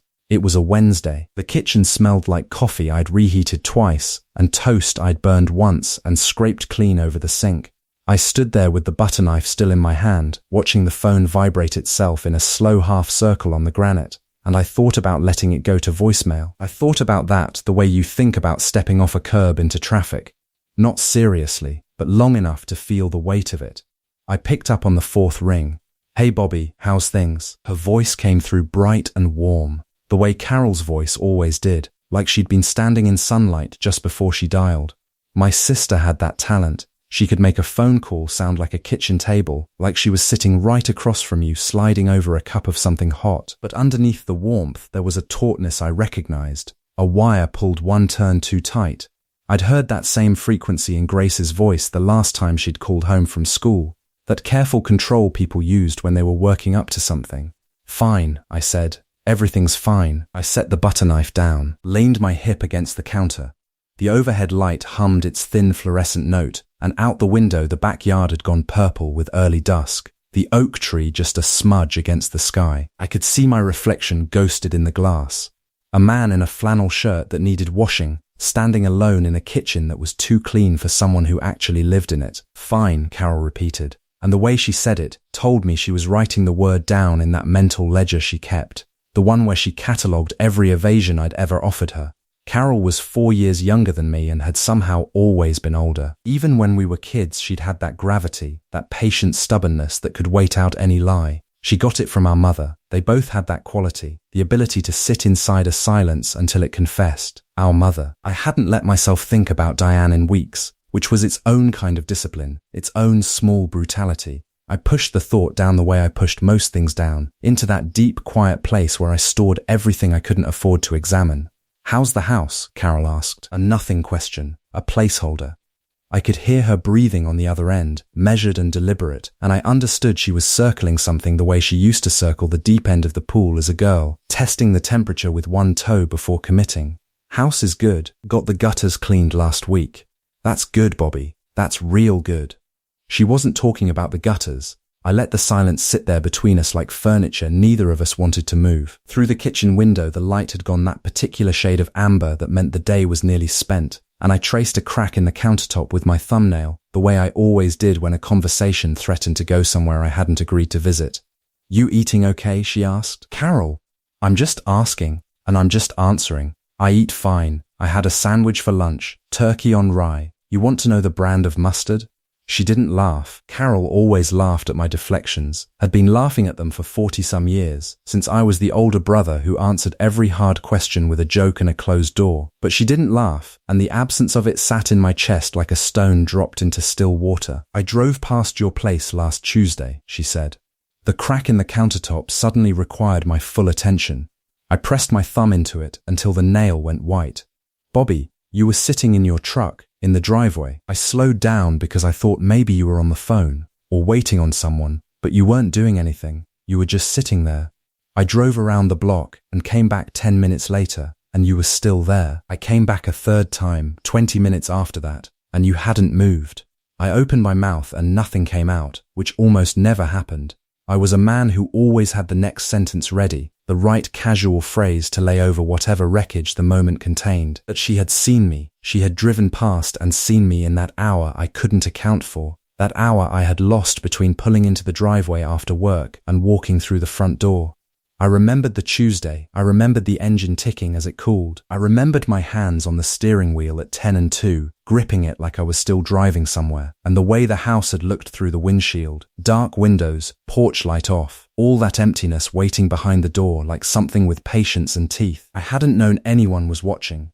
I'd believed my unraveling was a private event, contained within these walls and the cab of that truck, visible to no one. The understanding that it wasn't, that Carol had circled the block 3 times, watching her brother sit frozen in his own driveway like a man who had forgotten how to go home, landed somewhere below my ribs and stayed there. "I was on the phone," I said. "You weren't on the phone, Bobby. I was resting my eyes. For an hour, in your truck, in November." I switched the phone to my other ear. My palm had gone damp against the case. I could hear Carol gathering herself on the other end. Could hear the particular quality of breath she took when she'd made a decision she wasn't going to walk back from. "Carol, I'm fine." I said I'm fine. "You keep saying that word like if you repeat it enough times it becomes true." I leaned against the counter and stared at the place on the wall where Grace had hung a small watercolor of Lake Michigan, something she'd bought at a craft fair in Saugatuck the summer Linda turned 7. The glass had a crack running through the lower left corner. I'd been meaning to replace it for 3 years. I'd been meaning to do a lot of things for 3 years. "I go to work," I said. "I come home, I eat, I sleep. That's what fine looks like at 54, Carol. It's not exciting. It's not supposed to be. You don't eat. I eat. Linda says you've lost weight." So Linda had been talking to Carol. I filed that away in the place where I kept all the conversations people were apparently having about me in rooms I wasn't in, with voices low and careful the way people speak around hospital beds. I didn't like the shape of it, this quiet scaffolding of concern being assembled around me without my consent, without my knowledge, as though I were a structure threatening to come down. "Linda worries," I said. "She gets that from her mother." The silence that followed was surgical. I'd meant it as a deflection, something light enough to slide past. But Grace's name, even invoked sideways, even through the proxy of an inherited trait, filled the phone line the way weather fills a valley. Completely, without apology. "Bobby." Carol's voice had dropped into the register I remembered from the worst nights, from the hospital, from the funeral home when she'd sat beside me and handled the questions I couldn't hear, let alone answer. "When was the last time you talked to someone? Really talked?" "I'm talking to you right now." "No, you're managing me right now. There's a difference and you know it. I opened my mouth and found nothing behind my teeth, just the quiet hum of the refrigerator and the sound of my sister breathing 4 miles away, waiting for something I didn't have the combination to unlock. I could feel her patience like a physical thing, enormous and terrifying in its refusal to flinch. "I'm okay, Carol." She went quiet, not the quiet of giving up. I knew that sound from her, and this wasn't it. This was the quiet of a woman setting her feet, of a verdict being rendered. "Bobby, I'm coming over Saturday." "Carol, Mum's coming too." The words hit the kitchen like something thrown from a car window. I hadn't spoken to our mother in over a year, hadn't returned her calls, hadn't opened the cards she still sent every month in her careful left-handed script. "Carol, don't." The line went dead. I stood there holding the phone against my ear like a man listening for a pulse that had already stopped. The floorboard outside Grace's room had a language of its own. 3 inches left of center meant silence, and I had learned that grammar 15 years ago. 2 in the morning, the house ticked around me the way old houses do, settling into its own bones, and I moved through it like a man who had memorized a minefield. Left foot against the baseboard, right foot skipping the third board entirely. Pause at the hallway corner where the carpet met the hardwood, because that seemed like to pop if you put your weight wrong. I had done this so many times that my body didn't consult my mind anymore. It just carried me. Grace's door was closed. I pressed 2 fingers against it, not enough to push, just enough to feel the faint vibration of stillness on the other side. No light beneath the gap, no shift of bed springs. She was 23 years old, and she slept the way her mother had, like someone who trusted the dark, and I envied that about both of them in ways I had never been able to name. I pulled my hand back, crossed the hallway to my own room. The bed was made. It was always made, because I did not sleep in it. Not really. I slept the way cats sleep, in shifts, in the recliner mostly, sometimes on the couch with the television murmuring some documentary about rivers or bridges, things that went somewhere. The bed was for the ritual, or rather, what lived beneath it was. I lowered myself to my knees. The carpet had 2 faint impressions where my kneecaps had worn through the pile over the years, twin hollows that no amount of vacuuming could erase. I reached under the bed frame, and my fingers found the edge of the box the way a tongue finds a missing tooth. Without looking, without thinking, the box was nothing special. Grey cardboard, the kind they sell at office supply stores for filing old tax returns. I had bought it at a Staples on Route 9 the week after the funeral because I needed something with a lid, something that would close properly, and this one did. The corners had softened over 15 years of handling, the edges gone white where the colour had rubbed away. I set it on the bed and knelt there with my hands on the lid. This was the part where I always paused, not because I didn't know what was inside. I knew every item the way a priest knows liturgy, by repetition, by devotion, by the particular ache each one carried. I paused because the opening was the threshold, and once I crossed it, I was back in the country where Diane still existed in physical form. A scrap of her, a residue, and entering that country required something from me, some currency I paid without understanding how much I had left. I lifted the lid. The smell was almost gone now. That was the thing nobody warned you about. They tell you about the photographs fading, about the clothes losing their shape on the hanger. Nobody tells you that the smell is the first casualty. That particular combination, her lavender hand cream, the faintly metallic tang of the sewing pins she kept in her apron pocket. Something underneath both of those that was just skin, just Diane. It had thinned to almost nothing. I could still catch it if I pressed my nose to the collar of the blouse she'd worn that last Saturday. But I had to work for it now. I had to chase it the way you chase a word caught on the tip of your tongue. And some nights I wasn't sure whether I was smelling her or remembering smelling her. And the difference between those two things was a canyon I could not afford to look into. I lifted the blouse first, always the blouse first. I held it the way I held everything in that box, with both hands, the fabric pulled between my palms, the weight of it negligible and enormous at the same time. Then I folded it along the original creases and set it on the carpet to my left. The earrings next, small gold hoops she'd bought herself for her 40th birthday because I'd gotten her a vacuum cleaner like the idiot I was. I turned each one between my thumb and forefinger, felt the clasp click open and shut. Open and shut. Then I placed them on the blouse, precisely where the collar would have met her neck. The photograph of us at Cedar Lake, her library card, expired 3 months before she died, which meant she'd been meaning to renew it, which meant she'd been making plans, which meant the universe had let her believe there was a future and I could never forgive it for that small, ordinary cruelty. And then the grocery list. I unfolded it the way I always did, along the soft seams where the paper had learned to bend. But my hands knew before my eyes confirmed it. The texture was different. Thinner, the fibers separating at the creases like skin over a wound, opened too many times. I brought it close to the lamp. The first 3 items were still legible. Milk, bread, the chicken thighs she always braised with lemon. But below that, where her handwriting had tilted the way it always did when she wrote fast, leaning into the letters like she was walking into wind, the graphite had surrendered, smudged into a grey absence. I could see the ghost of pressure where her pen had been, the faintest indentation of a word I used to be able to read. But the word itself had been worn away, by me, by 15 years of my fingers tracing the same lines, my skin lifting the graphite particle by particle, carrying her away on my own hands without knowing it. I had been the erosion. The ritual I'd built to keep her was the thing unmaking her, and I sat there with that knowledge settling into my chest like a stone finding the bottom of a lake. And I understood that I had been performing this devotion wrong from the start, that love could be its own species of destruction, and that the most careful hands in the world still wore things down to nothing given enough time. I put the list back in the box, not the way I usually did, aligned with the bottom edge, text facing up, tucked between the hospital bracelet and the envelope of photographs. I put it back the way you put something down when you're afraid of it, gently, the way you'd lower a bird you found on the sidewalk that was already past saving. My hands moved to the next item anyway. They always did. The pearl earring, singular, because the other one was still somewhere in the lining of a coat I'd given to Goodwill in the fog of those first weeks. I held it between my thumb and forefinger and turned it the way I turned it every night, feeling the slight irregularity on its underside where Diane had dropped it on the kitchen tile and it had kissed the grout.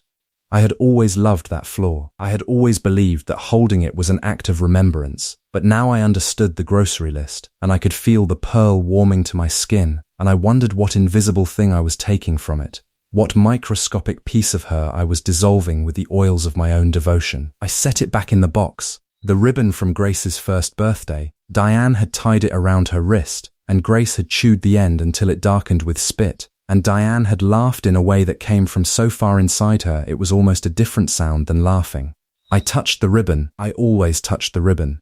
But tonight I noticed that the chewed end had gone soft beyond softness, that the fibers were separating, that the spit stain from a baby who was now a woman sleeping down the hall had faded to a ghost of what it was.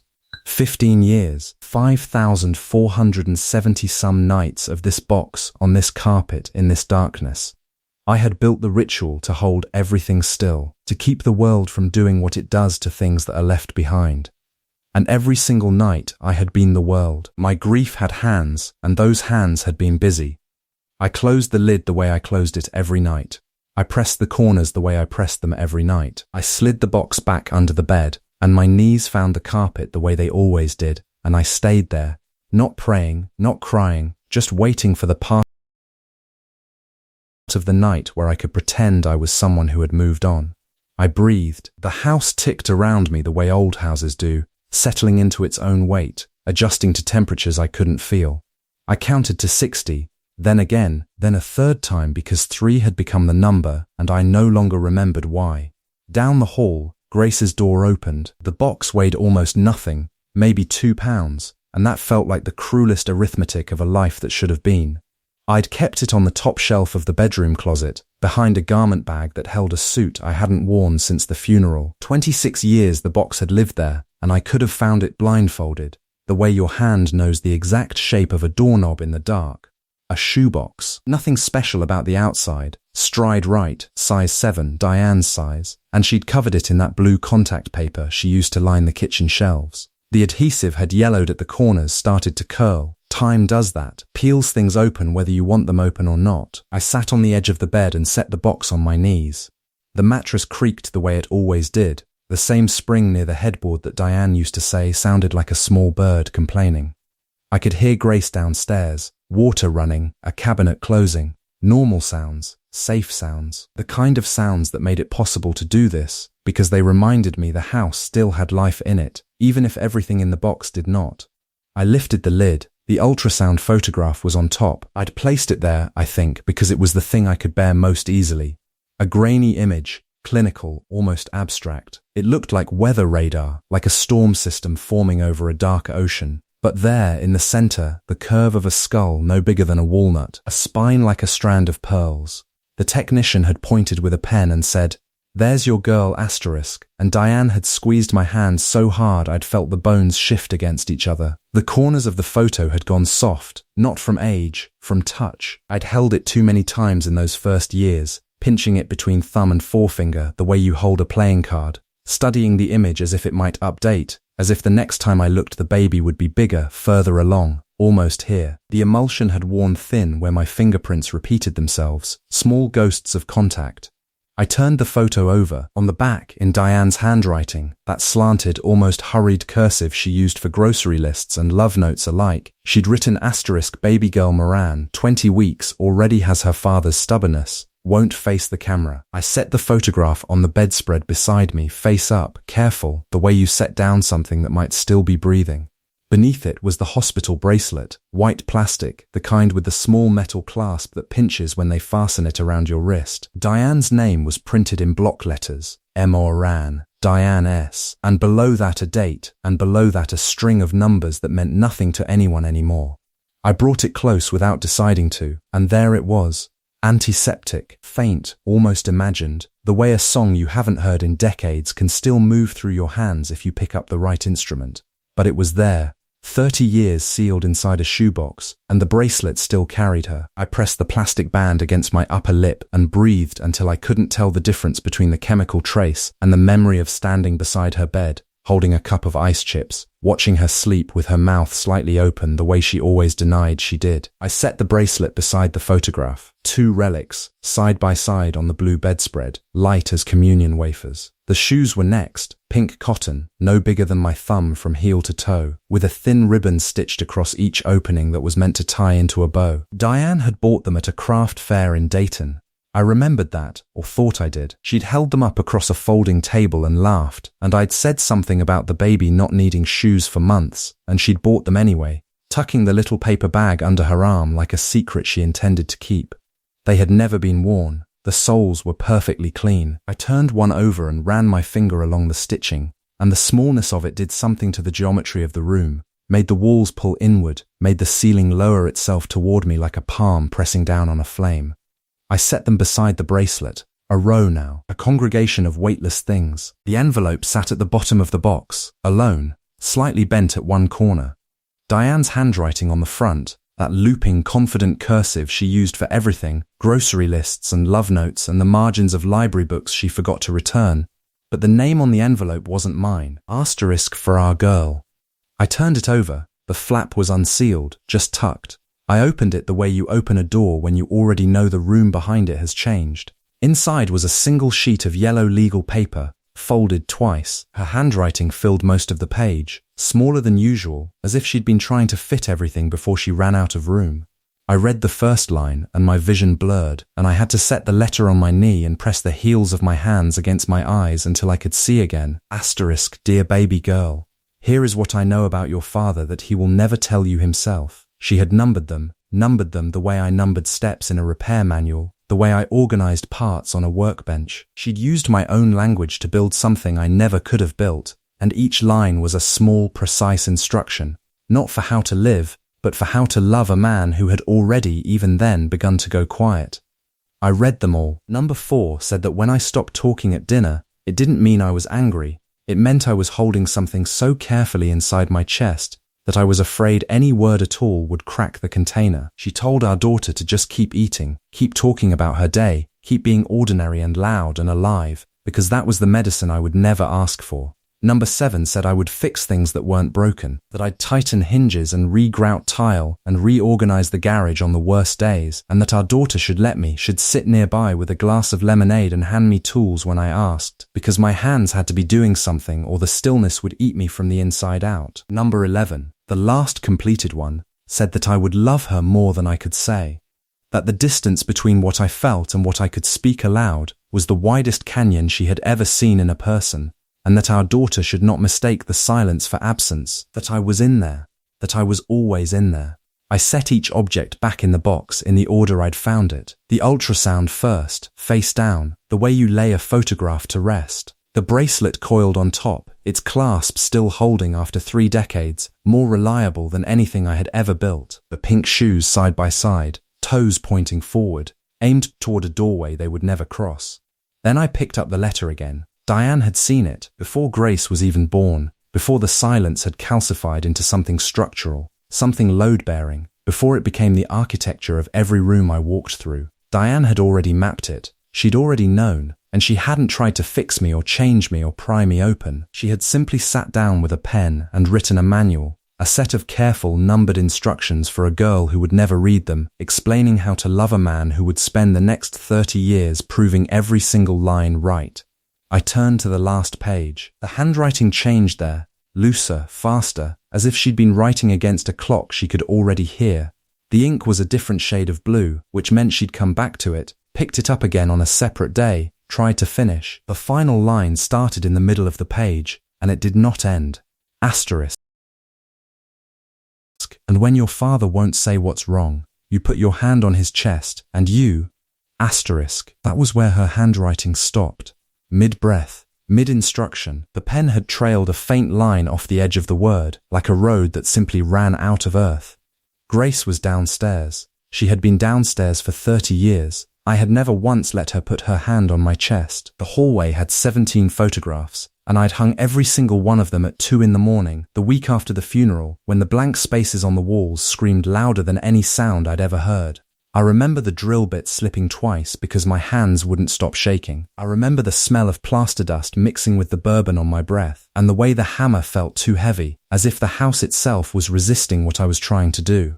But I got them up. 17 frames, 17 careful selections from a life I was still trying to convince myself had actually happened.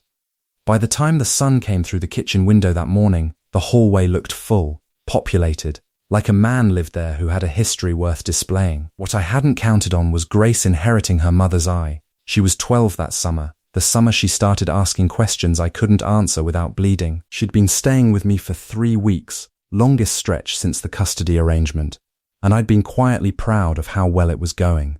We'd found a rhythm. Breakfast at 7, her reading on the porch while I worked in the garage.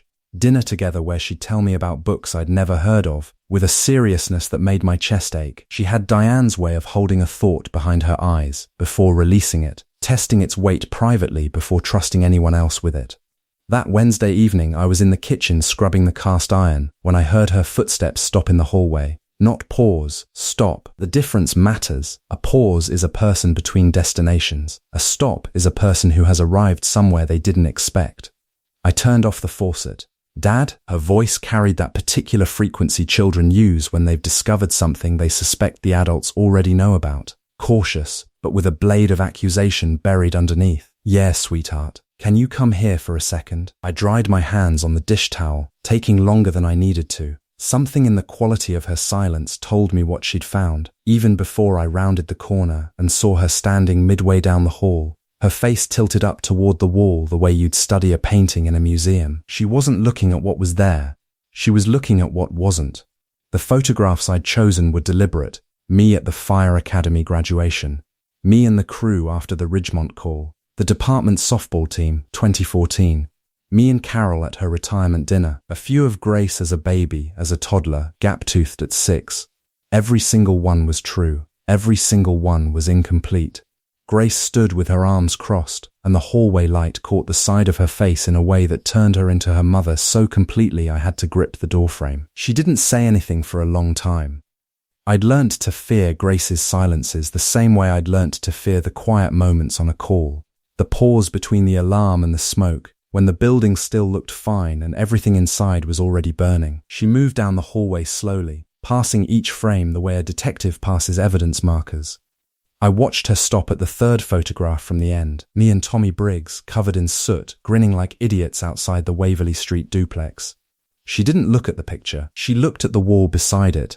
Her fingertip came up and traced a shape I'd hoped had faded, a rectangle, slightly darker than the surrounding paint, maybe 4 inches by 6, where the sun hadn't bleached the surface evenly because something had hung there for years, something I'd pulled down at 2:17 in the morning on a Tuesday in October, while Grace slept at my mother's house, and I moved through the hallway like a surgeon removing shrapnel, precise, deliberate, destroying myself with every extraction. Grace's finger followed the faint outline all the way around. Then she stepped to the left and found another one, larger, 8 by 10 maybe. The ghost of a frame I'd bought at a craft fair in Millbrook because Diane had said the wood grain matched our molding. I remembered that. I remembered every single thing about every single photograph I'd taken down, which was the entire problem, which was the reason they couldn't stay. These aren't blank spaces, Grace said. Her voice had changed, not louder, lower, the way Diane used to speak when she was past anger and into something colder, something architectural. You took them down. I didn't answer. I couldn't figure out how to arrange my mouth around a lie, and the truth was a door I'd nailed shut with my own hands. Dad, she turned from the wall and looked at me, and her eyes were dry, and that was worse. Where are all the pictures of Mum? The hallway shrank, 17 photographs on the wall, and not one of them contained the woman who'd made this a home, who'd picked the paint color, who'd argued with me for an hour about whether the frames should be black or walnut. I'd erased her from the walls the way you'd remove a load-bearing beam and then stand there stunned when the ceiling bowed. I'll look into it, I said. The words came out the way they always did. Measured, calm, the voice I used on calls when I needed a family to stay low and move toward the exit. I'll look into it, as if Diane were a missing invoice, as if her absence from these walls were an oversight and not a wound I'd inflicted on purpose, because looking at her face every morning had started to feel like holding my hand over an open flame and being told it was love. I turned and walked toward the kitchen. My back was straight, my hands were steady, I was fine. I made it 4 steps before I heard the closet door open behind me. The sound was small, just a brass knob turning, the soft click of a latch releasing, but it detonated somewhere behind my ribs like a charge I'd forgotten I'd set. I stopped in the kitchen doorway. I didn't turn around. I couldn't, because I knew exactly what was in that closet, on the top shelf, pushed to the back behind the winter blankets and the box of Christmas ornaments we hadn't hung in 3 years. I knew its weight.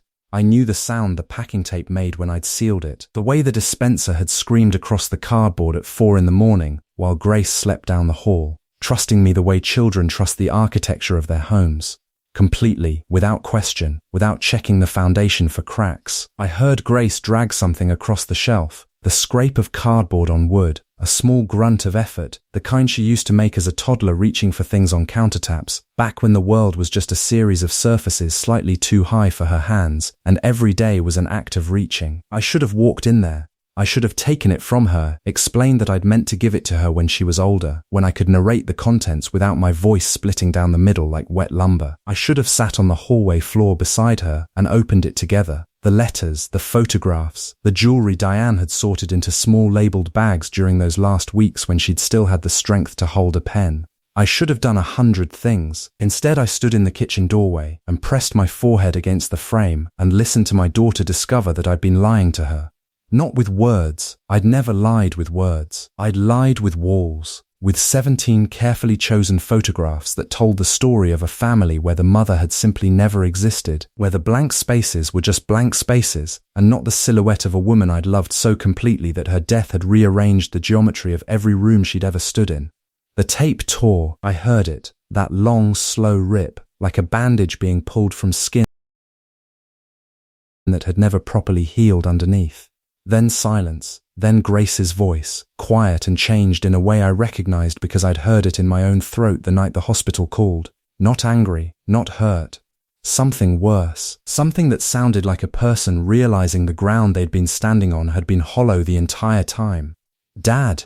A breath. This has my name on it, in Mum's handwriting. I pressed my forehead harder against the doorframe until the wood grain bit into my skin. Diane had known I wouldn't be brave enough. The label read, Asterisk for Grace, when she's ready. Asterisk Carol's sedan pulled into the driveway at 9:15, and I watched her sit behind the wheel for a full 2 minutes before she opened the door, the same way she'd sat outside the hospital the night Diane died, gathering herself into someone who could be useful. I stood at the kitchen sink with my hands around a mug I'd stopped drinking from 20 minutes ago, and I counted the seconds the way I counted everything, methodically, without knowing why.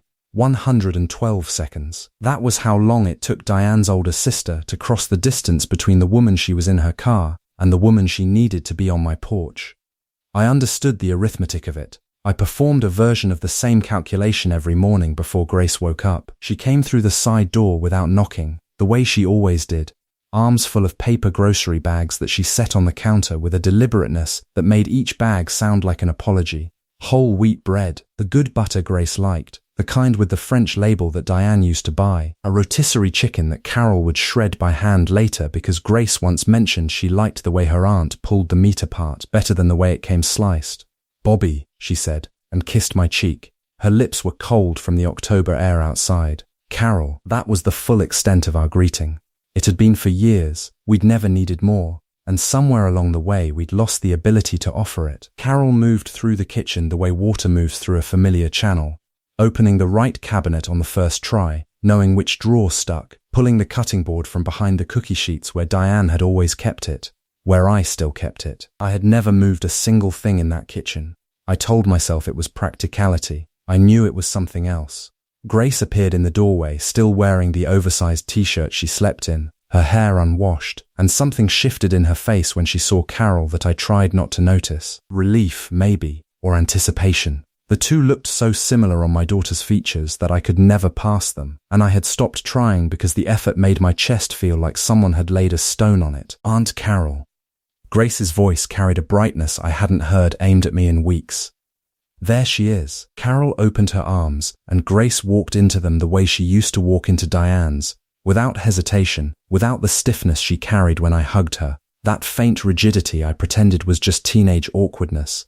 Carol held her for a beat longer than usual. Grace let her. I watched them over the rim of my cold coffee, and something in the geometry of it, my daughter's face pressed against my sister-in-law's shoulder, the angle of Carol's hand against the back of Grace's head, felt rehearsed. Not between them, between Grace and whatever she'd been planning. The lawn needed mowing. I'd let it go a week too long already, and the forecast called for rain by Monday. I pulled the mower from the garage and checked the oil the way I always did, thumb against the dipstick, wiping it on the rag I kept folded over the handle. The engine caught on the second pull. I started along the fence line, working east to west in the pattern I'd kept since we moved in. Diane had liked the diagonal cuts, said they made the yard look like a baseball outfield, but I'd gone back to straight lines after. Straight lines were easier to maintain. Through the kitchen window, I could see them at the table. Carol had her hands around the mug Grace had given her. Grace sat across from her with her elbows on the wood, leaned in the way she leaned when she was reading something difficult, her whole body a question mark bent toward the answer.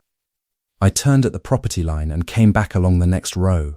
I didn't know what they were talking about. I told myself it was probably school, or the trip Carol had taken to Portland in the spring, or the recipe for that lemon cake Grace had asked about at Thanksgiving. I told myself these things while the mower chewed through the overgrown edges near the garden bed, and the telling felt exactly like what it was.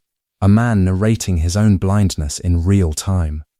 The second pass took me farther from the window, the third farther still. I was near the back fence, angling around the bird bath Diane had picked out at a flea market in Brattleboro, when something shifted in the quality of the light inside the kitchen. Not the light itself, the movement behind it. Carol had stood up. She was standing with one hand flat on the table and the other pressed against her sternum, fingers spread wide like she was holding her chest together. Grace was holding something. Small, dark, the shape of it familiar in the way that old technology is familiar. A rectangle too thick to be current, too personal to be discarded. A phone.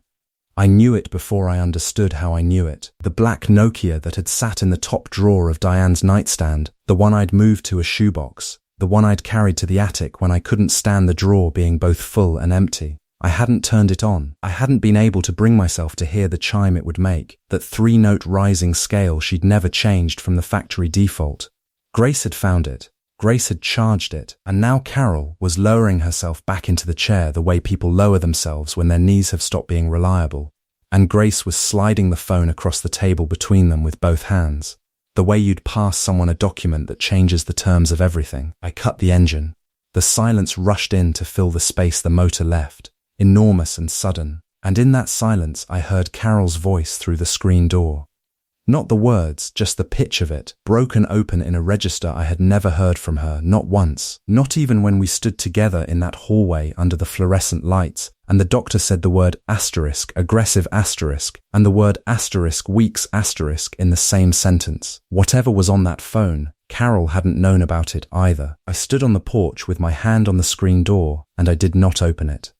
Through the mesh, I could see them at the kitchen table. Carol's back to me, her shoulders pulled in tight like a woman bracing for a second impact, and Grace across from her, holding that old flip phone between them the way you'd hold a wounded bird.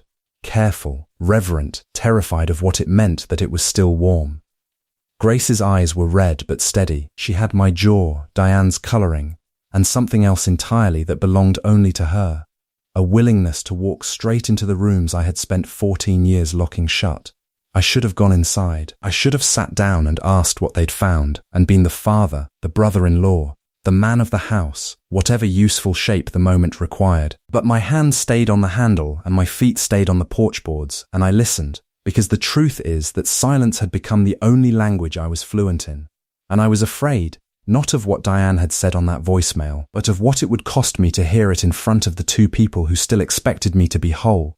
Carol's voice came through the screen in fragments. She was telling Grace about the last September, the one before the diagnosis, how Diane had called her from the car outside the elementary school pickup line and said she'd been having headaches she hadn't mentioned to me, how she'd gone to a doctor alone, how she'd sat with results for 11 days before she told anyone, and the first person she told was not me.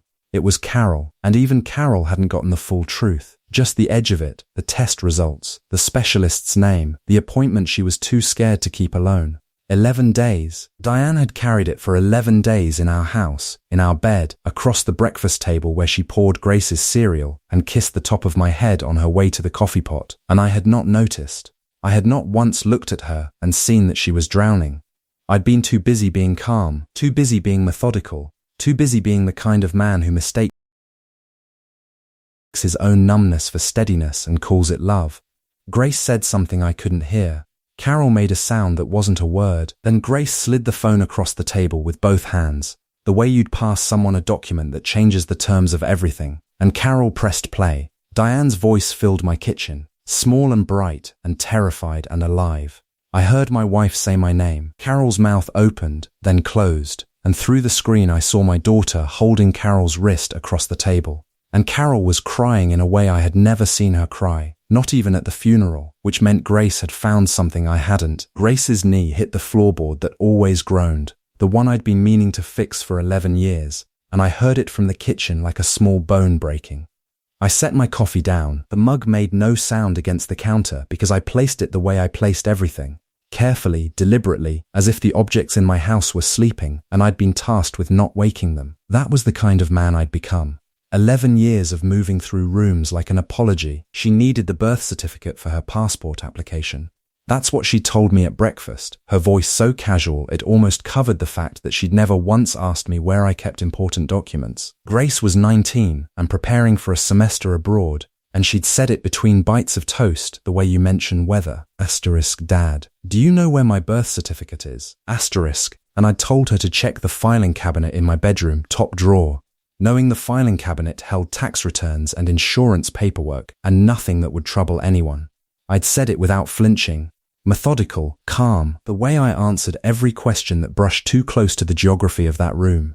But standing in the kitchen now, hearing that floorboard cry out under her weight, I understood she hadn't found it in the filing cabinet, which meant she was looking elsewhere. I moved down the hallway on instinct, my socks silent against the hardwood, and I didn't call out to her, didn't announce myself. That was the first dishonesty, the quiet approach, the watching. I told myself I was just going to help her search. I told myself a lot of things in those days, and I told them in a voice so measured, so reasonable, that I almost believed the man speaking. The bedroom door was open about 2/3 of the way, and through the gap I could see her, Grace, on her hands and knees beside my bed, her dark hair falling forward like a curtain closing over a stage. She'd already checked the nightstand. The drawer hung open, its contents slightly rearranged in the particular way that meant someone had been respectful while rifling. She'd checked the closet shelf too. I could see the shoebox of old receipts sitting crooked up there, its lid replaced but not quite flush. Now she was on the floor, her left arm swept under the bed in a wide arc, fingers fanned, and I watched her face from the side. That look of mild frustration, the lower lip caught between her teeth the way her mother used to hold hers when she was concentrating. It was the kind of resemblance that could still ambush me on an ordinary Tuesday, could still fold me at the knees if I wasn't braced for it. Her fingers stopped moving. I saw it in her shoulder first. The way the reaching halted, the way her whole arm went rigid from fingertip to socket, as though she'd touched something electric. She didn't pull her hand back. That was the part that undid me. A spider, a mousetrap, a stray nail, any of those would have made her flinch. But Grace held perfectly still. The way you hold still when you've found something you weren't looking for and your body knows it before your mind catches up. I should have walked in. I should have said something casual and deflecting. Asterisk, check the filing cabinet in the basement, sweetheart. That's where I keep the important stuff, asterisk. And she would have believed me, or at least pretended to, and the moment would have passed like a stone dropping into water, a few ripples and then nothing.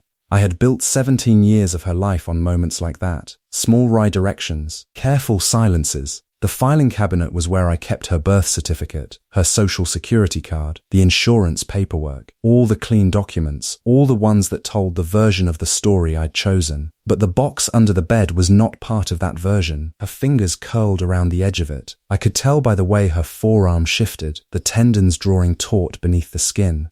She got lower, pressed her cheek almost to the floor, and peered into the dark under the bed frame like she was looking into a well. Then she began to pull. The box scraped against the hardwood, and the sound moved through me like a blade drawn slow across a whetstone. It was heavier than she expected.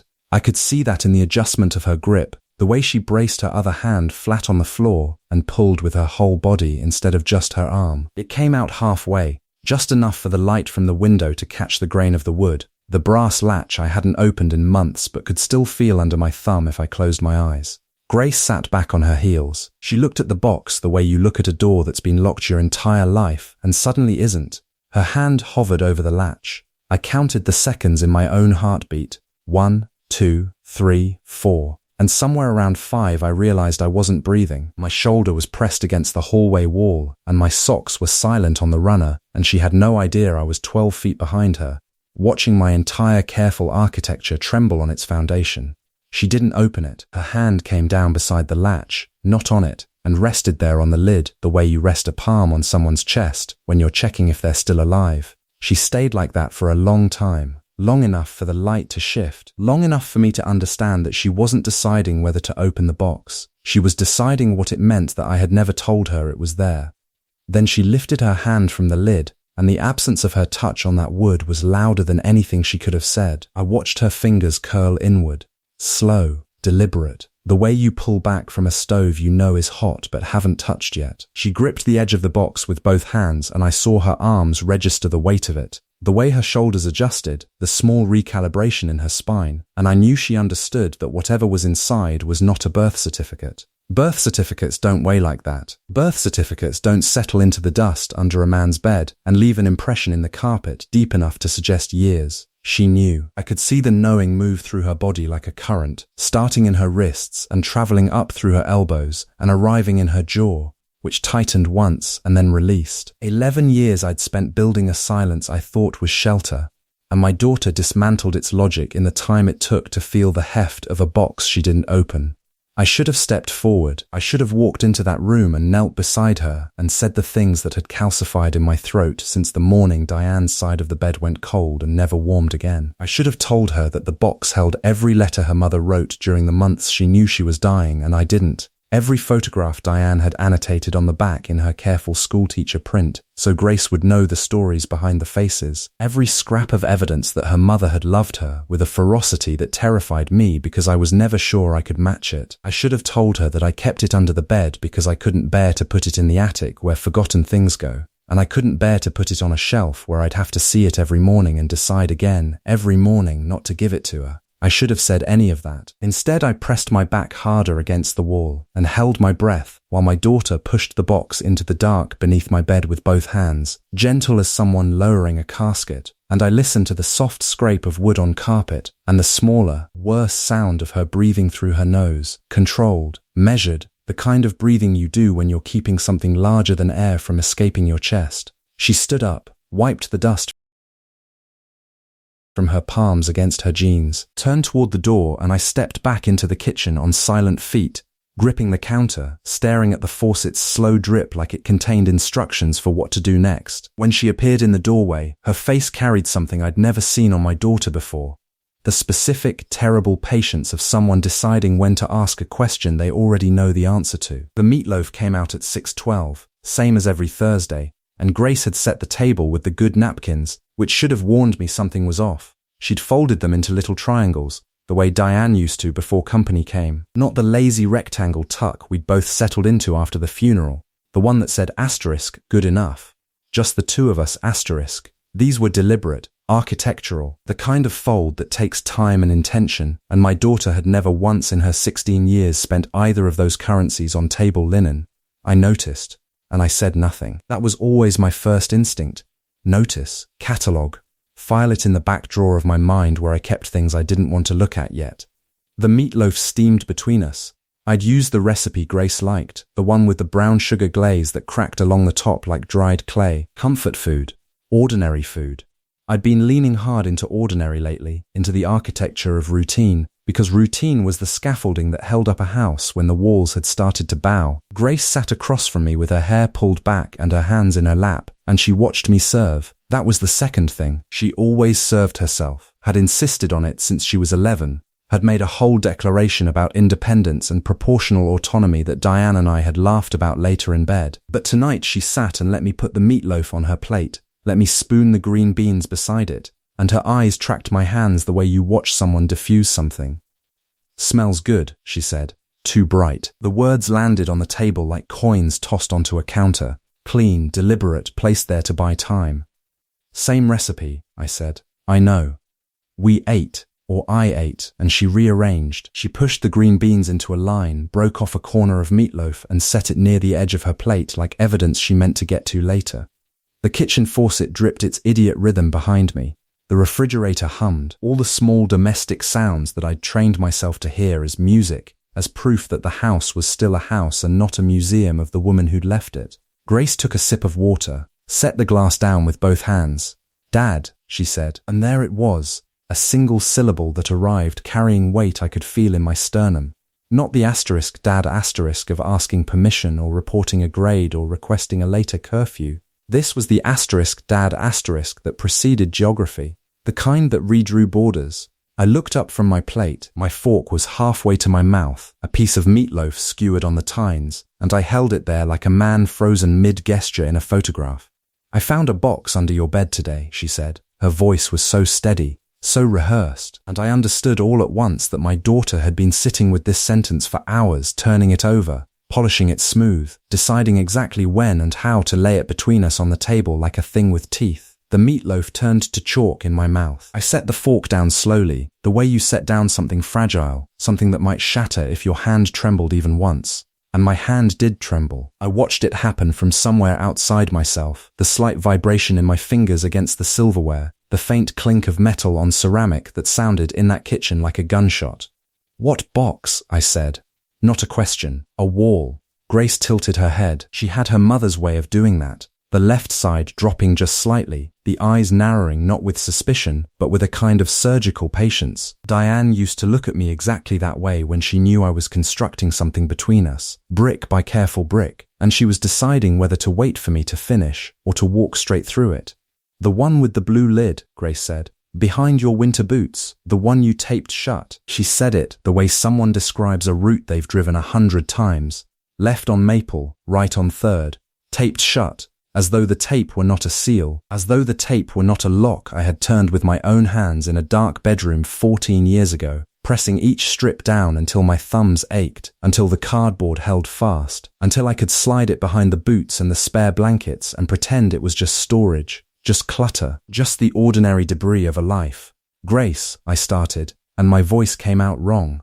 Too thin, too high, like air escaping a room that had been closed too long. "I opened it," she said. The kitchen light hummed above us. The refrigerator cycled on with its low mechanical groan. Steam still curled from the meatloaf. The whole room kept being a room, kept functioning, kept holding its ordinary shape around us. And I resented it for that. I resented the way the world refused to register what was happening at my dinner table. "I saw the photographs," she continued. "The hospital bracelet, the little yellow blanket." She paused, and something crossed her face that I had never seen there before. Not anger, not confusion, but a kind of grief that had no memory attached to it. a sorrow borrowed from a story she hadn't been told. There was a card. From Mum. It said, "For our Grace," but the bracelet, the name on the bracelet, wasn't mine. I felt the blood leave my face. Not gradually, not like a tide pulling back. It left all at once, a full evacuation, and the kitchen went bright and thin at the edges, the way things go bright and thin when you stand up too fast, when the floor tilts and you grab for something solid. She knew. She didn't know everything, but she knew enough. She knew the shape of it. She knew there was a door I had walled over, and she had found the seam. "Dad," she said, and her voice dropped into something quieter now, something almost gentle, which was worse. Who was the other Grace? The fork was still in my hand. I remember that because I remember the effort it took to set it down, the strange mechanical focus it required, like I was solving a problem in some distant part of my brain. Fingers, open, release, while the rest of me came apart in pieces too small to name. The other Grace. She said it the way you'd say a character from a book. A stranger, a footnote someone had penciled into a margin she wasn't supposed to read. I opened my mouth. Nothing came. Not a sound, not a syllable. Just the dry click of my tongue against the roof of my mouth and the low hum of the refrigerator filling the space where my answer should have been. 23 years I had carried that name in the sealed chamber behind my sternum, and now my daughter sat across the table with her hands folded like a woman twice her age, and she had said it out loud, and the chamber was open, and the air that rushed in was cold and sharp, and tasted like the morning I had buried my first child. Grace Ellen Moran. 4 pounds, 11 ounces, born still on a Tuesday in March, 1994, 7 years before the Grace sitting in front of me ever drew breath. Diane picked the name again. I hadn't wanted her to. I had stood in the doorway of the nursery we'd repainted, yellow this time, not pink, like the colour alone could make it different, and I had told her it was tempting something, reusing the name, that it was asking the universe to finish a sentence it had already punctuated. She looked at me from the rocking chair with a hand on her belly and said the name belonged to a living girl now, and the living girl deserved it. I didn't argue. I never argued with Diane when she spoke in that register. It was the voice she used when she had already grieved something past the point where my opinion could reach her. So Grace became Grace, and the first Grace became the box under my bed. The hospital bracelet, the single photograph they took before they took her away. The death certificate I had laminated because the paper was so thin, it felt like it might dissolve if I breathed on it. And if it dissolved, then she was nothing, then she had never happened at all. My daughter, my living, breathing 22-year-old daughter with meatloaf on her plate, and the good napkins she'd folded into triangles, watched me across the table with an expression I had never seen her wear before. Not anger, not hurt, something beneath both of those. The look of a person who has just discovered that the ground she built her life on was laid over a grave nobody told her about. "Dad," she said again. Who was she? Every answer I had would unmake the father she thought I was. Grace's bedroom door clicked shut at 9:47 p.m. I know the exact time because the security camera in the hallway logged it, and I watched that footage more times than any father should admit. The little white timestamp in the corner of the frame, the way her shoulder blades pressed together as she turned the knob slowly, carefully, the way you handle something when you don't want anyone to hear you handling it. I'd installed that camera the year before because we'd had a package stolen off the front porch, and I never got around to taking it down. Now it lived on my phone like a small, useless god, recording everything, understanding nothing. I was downstairs in the kitchen when she closed that door. I had a glass of water in my hand that I'd poured 11 minutes earlier and hadn't touched. The box was still on the dining room table where I'd left it, its lid slightly askew, the way a mouth hangs open when the body has given up pretending. I should have put it away. I should have locked it in the trunk of my car, or driven it to some storage unit on the edge of town, and left it in the dark, where it had apparently belonged all those years Carol kept it from me. But I hadn't. I'd just sat there, and Grace had walked through the kitchen, and she'd looked at my face, and whatever she saw there sent her upstairs with a purpose I could feel through the floorboards. She called Carol. Not me. She chose the aunt over the father, and I want to say that stung, but the honest thing, the thing I owe this telling, is that it made a grim kind of sense. I was the locked room. I was the hallway with the camera and no answers. Carol at least existed outside the architecture of whatever I'd built around us, and Grace, 17 and sharp as a compass needle, understood that the truth had to come from somewhere I wasn't standing guard. I heard her voice through the ceiling, not the words, just the cadence, quick, clipped, the staccato rhythm she used when she was angry and trying not to let the anger melt into something softer. She'd been that way since she was small, since before the world had any reason to make her that way. Diane used to say Grace came out of the womb mid-argument, fists balled, ready to contest the terms of her own arrival. I'd laughed at that once. That night, standing in my kitchen with lukewarm water going nowhere, the memory landed differently. It landed like a fist against the sternum. The muffled sound of her voice rose, then dropped, then rose again. I set the glass down on the counter. I put both hands flat on the granite, fingers spread, the way you brace yourself on a ship when the horizon starts to tilt. I didn't go upstairs. I didn't knock on her door. I just stood there and let my daughter go looking for the thing I'd never had the courage to hand her myself. She must have started with the box. I know that because Carol told me later, word for word, the way Carol tells everything, precise, unapologetic, as if the truth were a debt she'd been waiting 40 years to collect. Grace had asked about the contents first, and Carol had given her the inventory in that flat Midwestern cadence of hers. Letters, a watch, a photograph, a hospital bracelet, items you could hold in one hand, items that weighed more than furniture. But Grace was 17, and 17 doesn't want an inventory. 17 wants the story underneath the inventory. The reason a grown man keeps a shoebox hidden like contraband and then stares at it the way other men stare at open graves. So Grace pushed. Carol told me she could hear the girl's jaw tightening through the phone, the consonants getting sharper, the pauses between sentences shrinking until there were no pauses at all, just a bright, furious wire of questions that wouldn't stop humming. Why does he look like that, Aunt Carol? Why does he look like someone carved something out of him? Carol didn't answer right away. She was sitting in her kitchen in Dayton, I learned later, with a glass of red wine she'd poured 2 hours earlier and never touched. The condensation had already pooled on the table. She told me she pressed her thumb into that small puddle of water and traced a circle, around and around, while my daughter's breathing filled the silence like weather.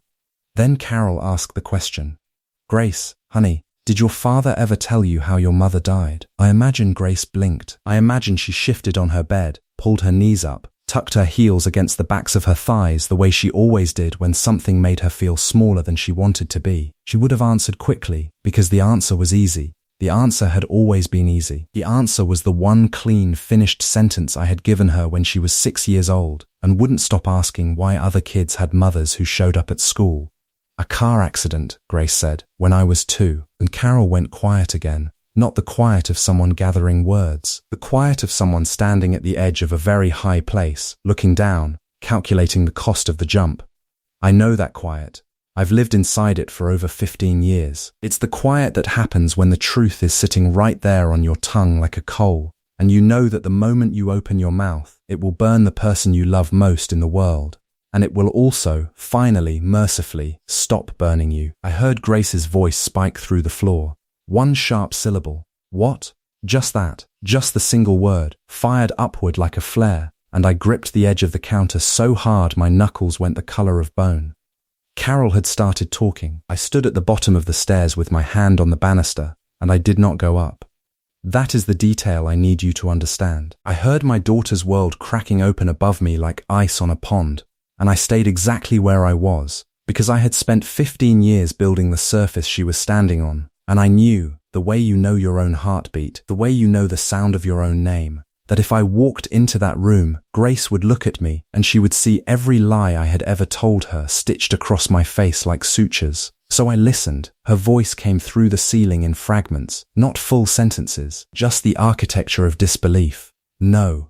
And then, softer, that's not, no. And then nothing for a long time, which meant Carol was talking, which meant the details were arriving one after another like cars of a freight train, each one heavier than the last, each one impossible to stop. I knew what Carol was telling her because I had lived inside those facts the way a man lives inside a house with no windows. Diane on the bathroom floor, Diane's handwriting on the envelope, propped against the mirror, Diane's careful, devastated penmanship explaining that she loved us both more than her own blood and bones, but that the thing living inside her head had finally gotten louder than we were. Grace had been 3. Grace had been asleep in the next room with her stuffed rabbit tucked under her chin, and I had found her mother at 6:14 in the morning, and the first thing I did, the very first thing, before the ambulance, before the screaming, before any of it, was close the bathroom door, so that if Grace woke up and wandered down the hall, she would find nothing, just a closed door, just her father standing in front of it, smiling, telling her mummy was sleeping.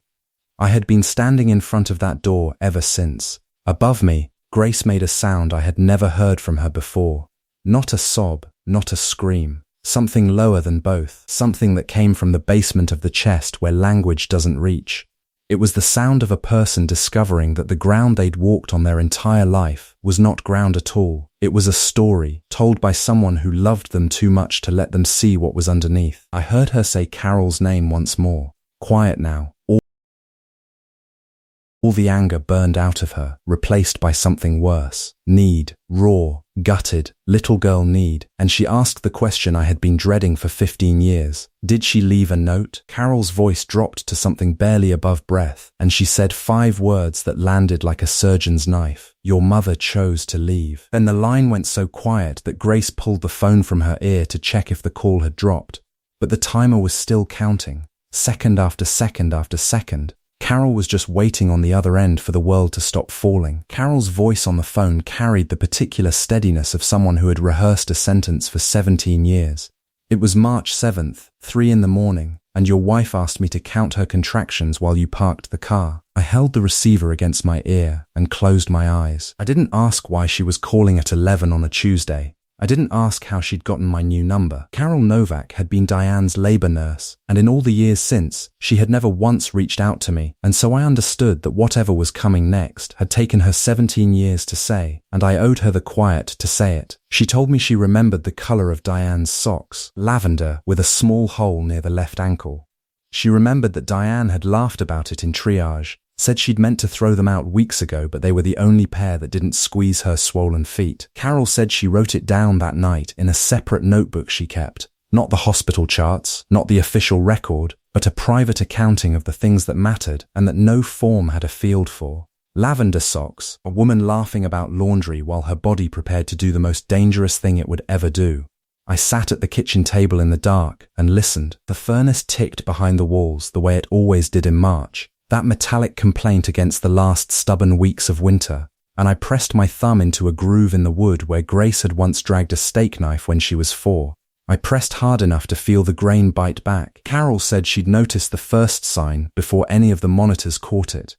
A change in Diane's color, not pallor exactly, but a kind of translucence, as if the warmth beneath her skin had begun pulling inward, retreating to protect something deeper. Carol had seen it before. That quiet theft the body performs when it starts losing what it cannot afford to lose. She said she paged the attending at 3:47, 14 minutes before the official record showed the first alarm. 14 minutes she had tried to build a seawall out of gauze and protocol, and the particular fury of a nurse who understood what was beginning. I hadn't known about those 14 minutes.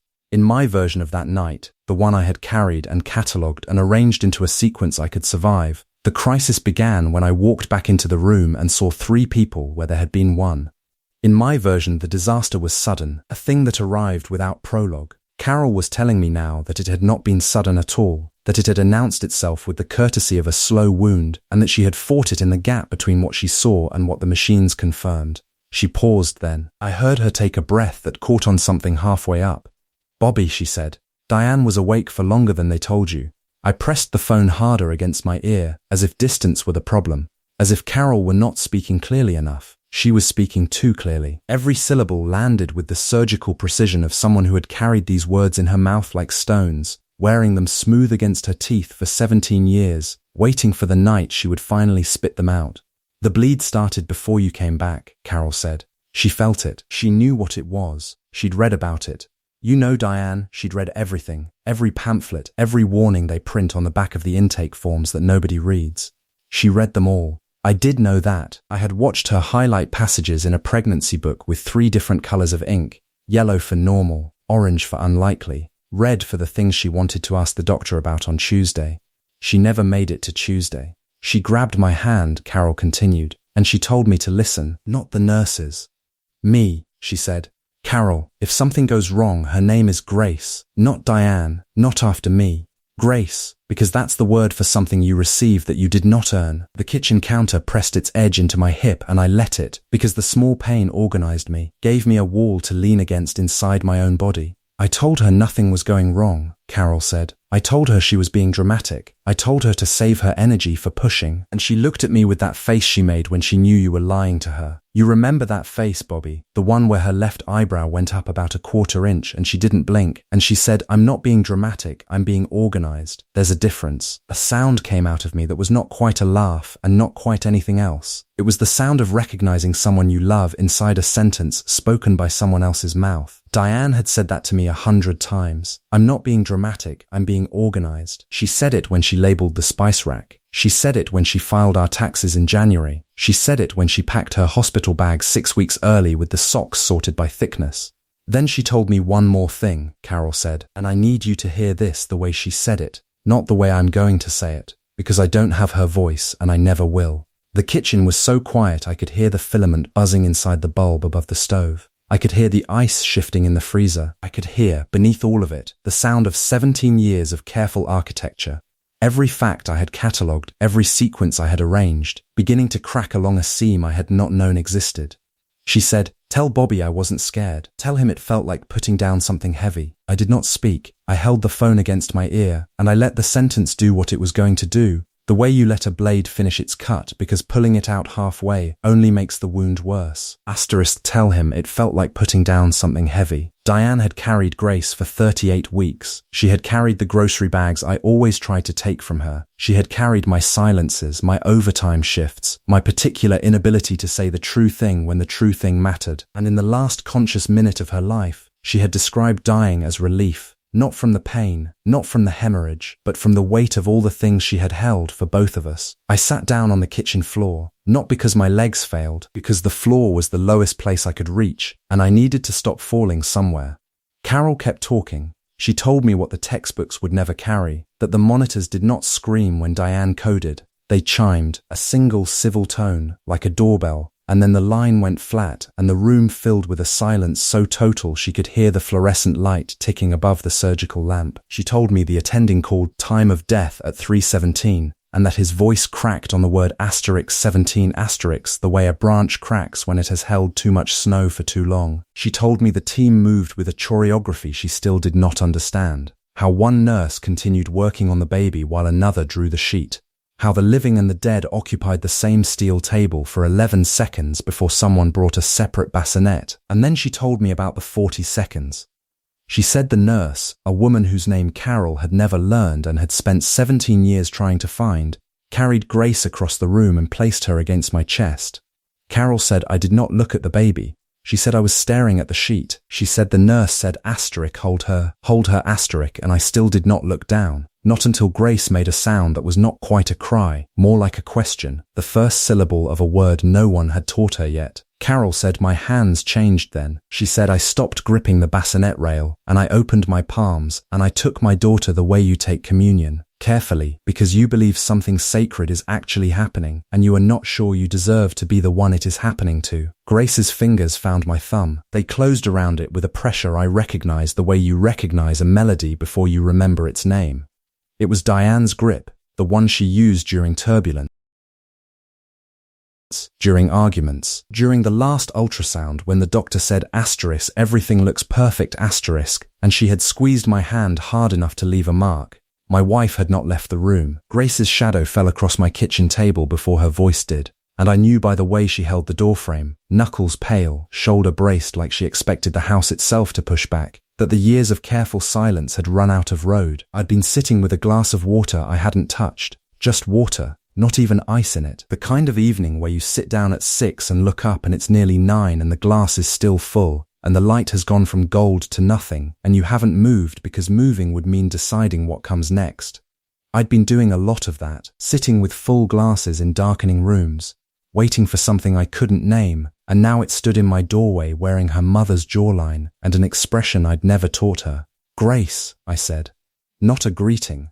More like confirming the name of something that had finally arrived. She didn't step inside right away. She studied me first, the way I'd seen her study tide pools as a girl. cataloguing every living thing before she'd put a single finger in the water. Whatever she found in my face must have confirmed something, because her grip on the doorframe loosened and she walked into the kitchen with the kind of deliberateness that told me she'd rehearsed this. Maybe in her car, maybe for weeks. "Show me what's in the box." 4 words. She laid them on the table between us like someone placing a hand of cards face up, nothing held back, nothing bluffed. I watched her pull out the chair across from mine, Diane's chair, though I'd stopped calling it that out loud years ago, and sit down without waiting for permission. My throat did something it hadn't done in a long time. It closed. Not from emotion, not yet, but from the sheer mechanical failure of a man who'd kept one door locked for 22 years, suddenly hearing the hinges groan. "I don't know what you're..." "Bobby," she used my name, not Dad. Bobby, the name her mother used when she meant business, when the conversation had moved past the territory where softness could do its work. "I found it 3 weeks ago. The closet shelf behind the rain boots you haven't worn since I was in middle school." The water glass sat between us, still full, catching the last grey light from the window above the sink. I remember staring at it like it might offer instructions. "I wasn't snooping," she said, though her voice carried no apology. "I was looking for the Christmas ornaments Carol asked about, and I found the box. And I opened it." 3 weeks. She'd known for 3 weeks, and I hadn't seen it on her, hadn't caught a single tremor in her Sunday phone calls. Not one misplaced pause in her texts about work or weather or what she'd made for dinner. She'd learned that from me, how to hold something terrible in a still hand, how to speak around the shape of what you're hiding until the silence fits so smoothly no one thinks to check for seams. I'd taught her that. God help me, I'd taught her exactly that. "Show me what's in the box, Dad." I almost said asterisk, which box. The lie was right there, sitting on my tongue like a reflex, and I hated how easy it would have been. 23 years of practice, 23 years of routing every conversation about Diane through the same safe corridors, the way she laughed, the garden she kept, the song she hummed while folding laundry, all of it true, none of it complete. I could have said asterisk, which box asterisk, and watched Grace's certainty flicker just long enough for me to steer us somewhere softer. But she was looking at me the way Diane used to look at me, with that particular stillness behind the eyes that meant she'd already mapped every exit in the room and decided not to take any of them. "Gracie, please." My voice cracked on the second word. I heard it happen like a bone giving way under weight it had carried too long, and Grace heard it too. Her grip on the doorframe loosened, not because she was backing down, because she didn't need the support anymore. She'd heard the sound of my refusal breaking, and she knew she was already inside. "I have the right to know my own mother." She didn't say it loud. She said it the way you'd state a fact about gravity or the time of day, something so elementally true that raising your voice would only cheapen it. And I felt the sentence land in my chest the way certain truths do, not like a blow but like a key turning in a lock you'd forgotten was there.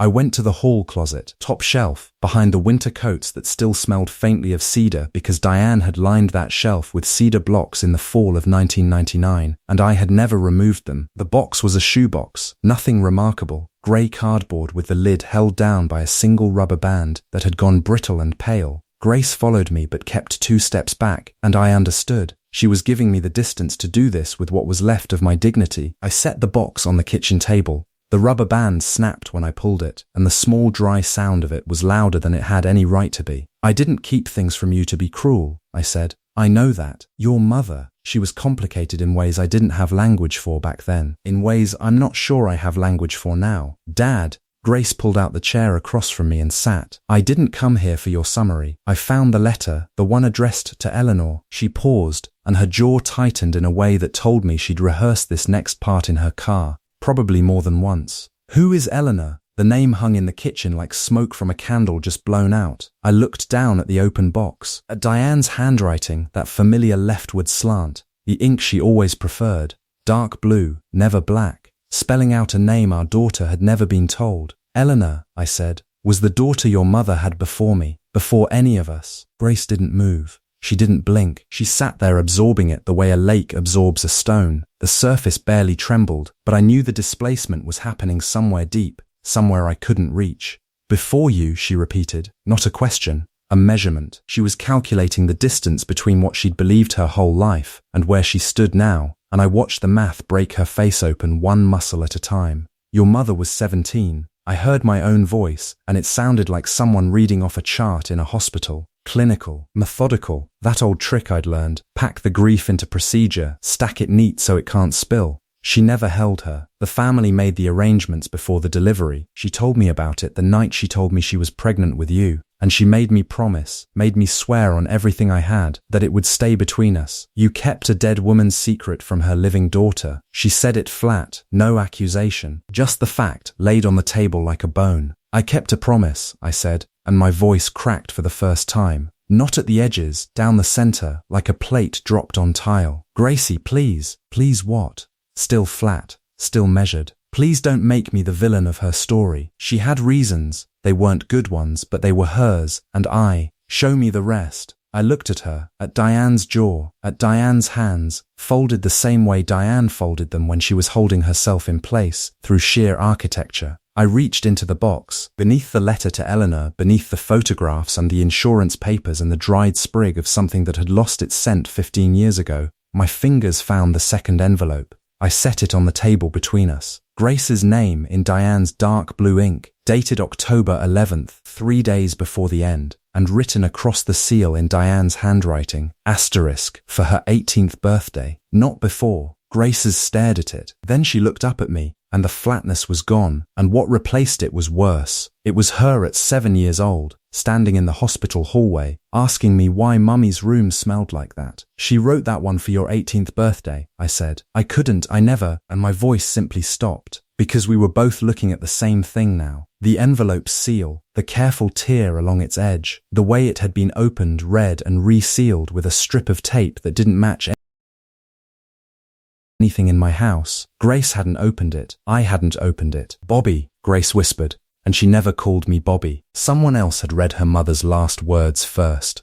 The cardboard had softened with age, its corners rounded like something the house itself had been slowly digesting for 15 years. I knelt there on the closet floor with the box in my lap, and my hands wouldn't move. They just sat on that warped lid like two animals playing dead. The overhead bulb cast a bare yellow light that made the dust motes look like snow falling sideways, and somewhere behind me the house ticked and settled the way old houses do at night, as if the walls were counting along with my pulse.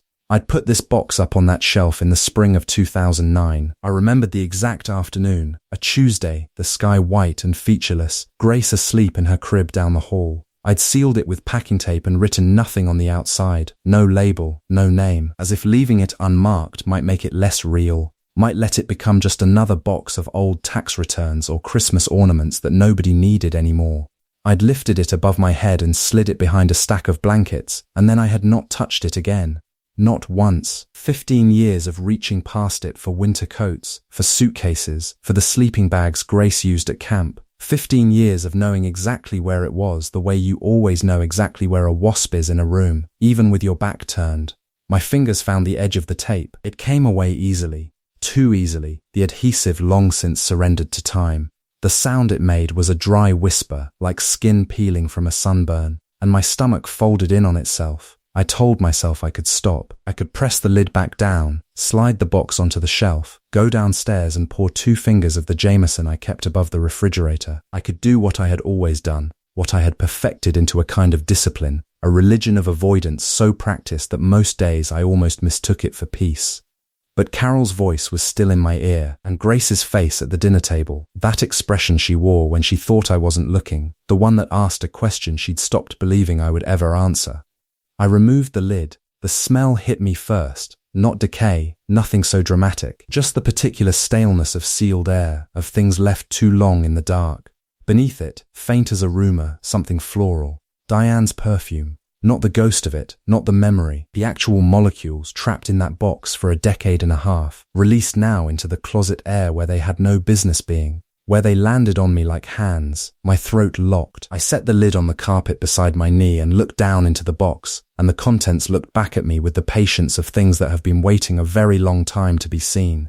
I was shaking. I noticed it the way you notice a change in weather. Not the thing itself at first, but its effect, the slight blur at the edges of my vision. The tremor in the cardboard walls. The first thing I lifted out was the ring, white gold, size 5, the tiny diamond I'd saved 4 months of overtime to afford. It weighed almost nothing. I'd forgotten that, how something so small could have anchored an entire life. I set it on the bedspread, and it sat there in the quilt's shallow valley like a period at the end of a sentence nobody had finished. Next was the scarf, pale green, hand-knitted, the yarn still holding the faintest kink of her neck's curve in its weave. I didn't bring it to my face. I wasn't ready for that. I set it beside the ring and watched the fabric settle against the quilt like something exhaling. Then the photograph, our wedding day, courthouse steps, November light making her hair look almost copper. She was laughing at something I'd said, and I was looking at her the way men look at things they can't believe they've been allowed to keep. I turned it face down on the bed, not because I couldn't handle it, but because her eyes in that photograph knew things about me that I hadn't yet found at the bottom of the box. Beneath the photograph was the first ultrasound. October 14th. I recognized it instantly. The grainy black and white static, the small bean-shaped smudge that the technician had circled in blue marker. Diane's handwriting along the bottom margin in her careful looping script. Asterisk baby Moran, 11 weeks. Asterisk the one we'd looked at together on the couch, her feet in my lap, both of us quiet with the terrified holiness of it. I set it on the bed beside the other things and reached back into the box, expecting cardboard, expecting the bottom. My fingers touched paper. Another ultrasound, same grainy static, same blue marker circle.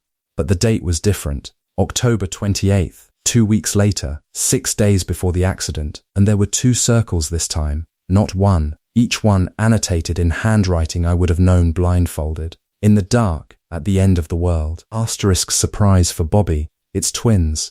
I read it 3 times, the letters didn't change. Her exclamation point had a small heart drawn over the dot. The way she always punctuated good news, and the heart was so perfectly Diane, so irrefutably, unmistakably her hand, her ink, her joy, that the 15 years between that moment and this one collapsed like a hallway with no floor. She had known. She'd gone back for a second scan without me, probably grinning the whole drive home, probably rehearsing how she'd tell me, probably tucking this ultrasound into the box where she kept precious things, waiting for exactly the right evening, the right light, the right silence to break it open and watch my face.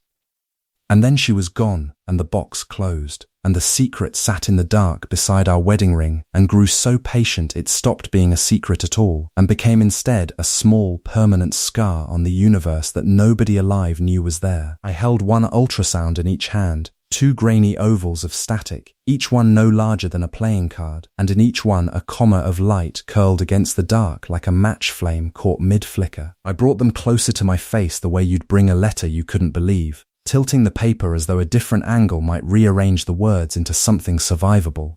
It didn't. The one on the left I'd seen before. Baby A, the doctor had called it, and Diane had laughed at that, said she wasn't naming our child after a battery size. Her handwriting along the bottom edge read asterisk, our little bean, 20 weeks asterisk in the purple ink she used for everything that mattered. I knew this ultrasound. I'd memorized it the way a man memorizes his own thumbprint. Not by studying it, but by living with it pressed against every surface of his life. The one on the right I had never seen. Asterisk baby B asterisk, it said in clinical type, and then Diane's hand again. This time in the margin, the letters leaning forward with a velocity I recognized. The way she wrote when she was so excited her wrist couldn't keep pace with her heart. Asterisk, surprise for Bobby. It's twins. She'd drawn a small star beside the word asterisk twins asterisk, a 5-pointed star with one arm longer than the others, the kind a person sketches without thinking, a doodle made of pure, stupid, radiant joy. My thumb covered it, then uncovered it, then covered it again, as though I could make it appear and disappear like a card trick, as though repetition might dull the blade of it. It didn't dull, it got sharper. Each time the star reappeared, it cut deeper into a part of me I didn't know was still soft enough to wound. I tried to set them down on the bed. My hands wouldn't open. The muscles in my fingers had locked the way they lock around a railing when you're falling. And I understood then that my body had known before my mind did, that letting go of those 2 slips of paper meant accepting they were real, and accepting they were real meant rebuilding every calculation I had ever made about what I'd lost. Not a wife and a child, a wife and 2 children. An entire arithmetic of grief I'd carried for 15 years, and it had been wrong. The weight I thought would kill me had been lighter than the truth. I'd been drowning in what I believed was the whole ocean, and there was another ocean beneath it I never even touched. I pressed both ultrasounds together, one in each hand, and the sound that came out of me was something I'd never heard before. Not crying, not screaming, but the exact noise a man makes when he discovers he didn't lose one child, he lost two, and 15 years of silence kept even that from him. Grace found me like that. The envelope had been taped to the underside of her sewing machine table for 15 years, and the adhesive had yellowed into something that looked almost like skin.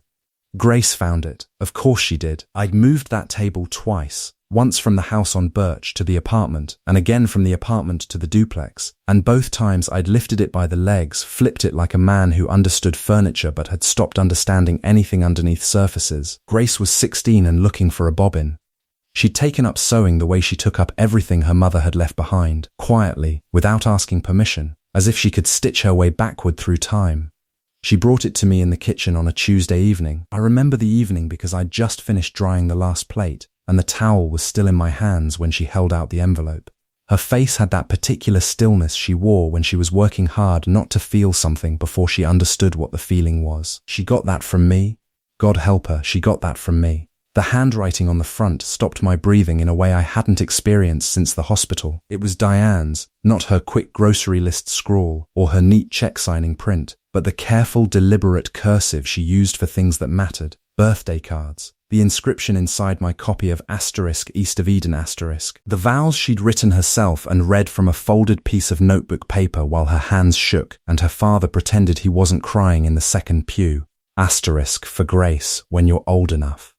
I set the towel down on the counter. I folded it first because that was what I did. I folded things. I organized the disorder of living into manageable squares and right angles, and I'd been doing it so long that the motion was involuntary. A reflex that substituted for whatever was supposed to happen inside my chest. Dad, Grace said, I see it. It's Mum's handwriting. I know. She waited. She was good at waiting. She'd learned from an expert. 15 years of watching me wait out every wave of feeling until it flattened into something I could step over. The envelope wasn't sealed. The flap was tucked in, the way Diane used to close things she wasn't finished with yet. She'd tuck the flap of a cereal box, the cover of a journal, the clasp of her purse. Temporary closures. She was always planning to come back. I pulled the chair out from the kitchen table and sat down because my knees had made the decision for me. The paper inside was cream-colored, 2 sheets, and the writing filled the front of both but stopped halfway down the second page, mid-sentence, and that unfinished line hit me harder than the salutation, harder than Diane's name at the bottom that wasn't there because she hadn't gotten to sign it. Read it to me, Grace said. She sat across from me and folded her hands on the table. I cleared my throat twice before I could start, and even then my voice came out thin, stripped of the steadiness I'd spent 15 years constructing. Grace, I read, by the time you find this, you'll be old enough to be angry with your father, and I need you to know something before that anger becomes the only language you two share. I paused. Grace didn't move. I kept going. He's going to go quiet on you. I know this the way I know the weather's turning before it turns. Something in the pressure, something in the joints of us. Your father cried every night for the first month after we found out you were coming. Not sad crying. The other kind, the kind men do when the feeling is so large they can't architecture their way around it. He'd lie next to me in the dark and his shoulders would shake and I'd put my hand on his back and he'd say, I didn't know it could be like this, Dee. Every night, 31 nights I counted. My voice cracked on the number. I kept reading because stopping would have been worse. But here's the thing about your dad, baby girl. Joy and grief run through him on the same wiring. When one opens, the other can get in. And I think when I'm gone, and I know I'll be gone. The doctors don't say it, but my body says it every morning. I think he's going to shut down that whole circuit. He's going to pour concrete over the place where feeling lives because it will be the only engineering solution he trusts. And you're going to grow up watching him be steady and kind and present in every way except the one that matters. And you're going to think he doesn't miss me. Or worse, you're going to think he doesn't feel anything at all. I had to stop, not because the words had ended, but because something behind my sternum was collapsing the way structures do in controlled demolition, floor by floor, sequential, almost polite, and then all at once the dust. She knew, Grace whispered. She had. Diane had described the next 15 years of our life with a specificity that made the kitchen tilt. She'd predicted the quiet dinners, the careful routine, the way I would show love through logistics and never once say the word itself. She'd written to a teenaged version of our daughter with such clarity that I understood she hadn't been guessing. She'd been diagnosing. She'd sat at her sewing table with the cancer already threaded through her bones, and she'd mapped me the way I mapped foundations, load-bearing walls, points of failure. I read the next line and my hands shook so badly the paper rattled against the silence. So when he can't say it, Grace, I need you to hear it anyway. And when he hides, I need you to stay. The tears came without permission, without prologue, without the warning I gave everything else in my life. They fell the way a building falls when the last bearing wall gives, not slowly, not gracefully, but all at once and from everywhere. 15 years of collected weight finding the path of least resistance, straight down through my chest and out through my eyes. I heard a sound I did not recognize, low, broken, almost mechanical, like a motor seizing. Grace told me later it had gone on for nearly a minute before I realized it was coming from me.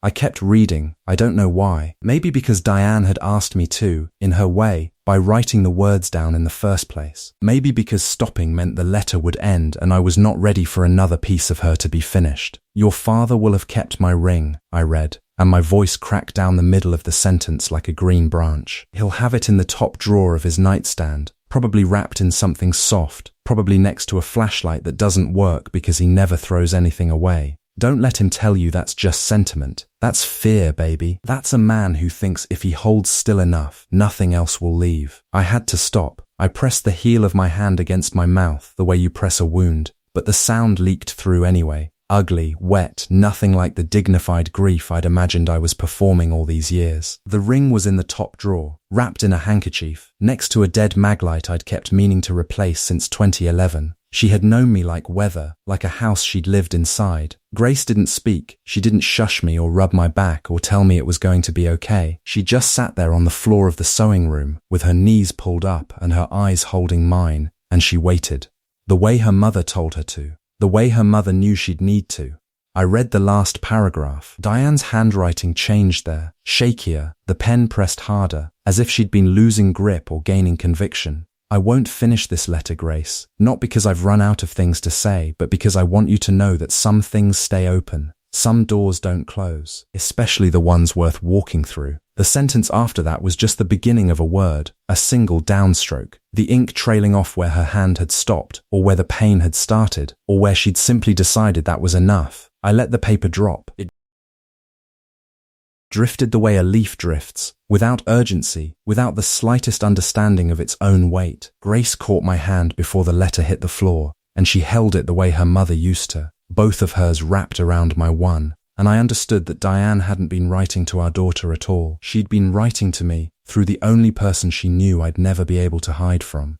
The linoleum had pressed a grid pattern into my forearm, and I remember thinking it looked like a map to somewhere I'd never been, which was funny because I hadn't moved in 3 hours. My back had found the seam where 2 cabinet doors met, and the little brass knob dug into my shoulder blade in a way that should have hurt but didn't. Pain requires attention, and I had spent all of mine, every last coin of it, dropped into a well that turned out to have no bottom. The crying had stopped maybe 40 minutes before, or maybe an hour. Time had gone soft around the edges, unreliable, the way it does when your body has wrung itself out and your mind hasn't caught up to the emptiness yet. Grace sat to my left, close enough that I could hear the small catch in her breathing, the residual hitch that follows a long cry the way aftershocks follow the thing that levels buildings.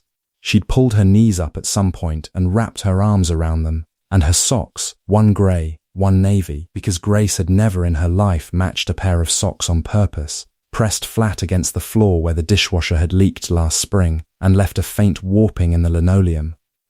I'd meant to fix that, added it to the list I kept in my head, the one that grew like a vine over a trellis, quiet and steady, and eventually covering whatever had been there before. The kitchen smelled like cold coffee, and the ghost of the dinner neither of us had eaten. 2 plates still sat on the counter, the pasta seized into a single congealed shape, the salad wilted past rescue. She'd made that salad. I kept circling back to that detail, that she'd torn romaine and sliced cucumber and set the table with the blue placemats, the ones from the craft fair in Rhinebeck we'd gone to when Gracie was still small enough to carry. She'd prepared a meal for the two of us, and then the evening had split open like a seam, and the salad just sat there, ordinary and untouched, while 15 years of quiet detonated in the space between the stove and the sink. I could feel the first light before I saw it, a shift in the darkness, not color yet, but the suggestion of color, the way a thought forms before it becomes a word. It came from the window above the sink, the one that faced east over Mrs. Petroselli's fence and the crabapple tree that dropped its fruit onto our lawn every September. Dawn was coming whether I was ready for it or not, and I understood with a tired, bone-deep clarity that morning would make all of this real in a way the darkness had mercifully blurred.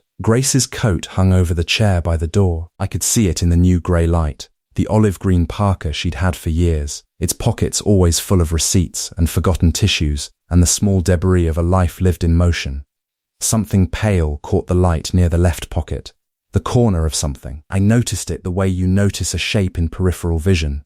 Not fully, not yet.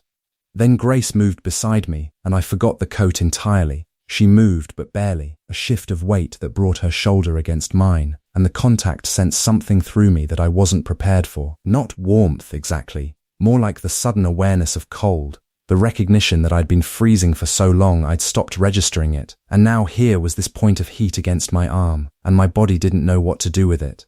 A hand found mine on the linoleum, fingers sliding over my knuckles, slow, deliberate, the way you'd approach a stray animal you weren't sure about.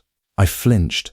Not away from her, not because it hurt. I flinched because I was scanning backward through years and coming up empty, trying to locate the last time someone had reached for me without needing something signed or handed over or fixed. Touch without transaction. I couldn't find it. The search itself was the wound. Grace felt the flinch. I knew she did because her fingers paused, hovering just above my skin, and I could feel the question in that pause, whether to pull back, whether I was telling her something she should listen to. I turned my hand over, palm up, and she settled into it. Her hand was cold. Mine was worse. We sat like that while the light changed.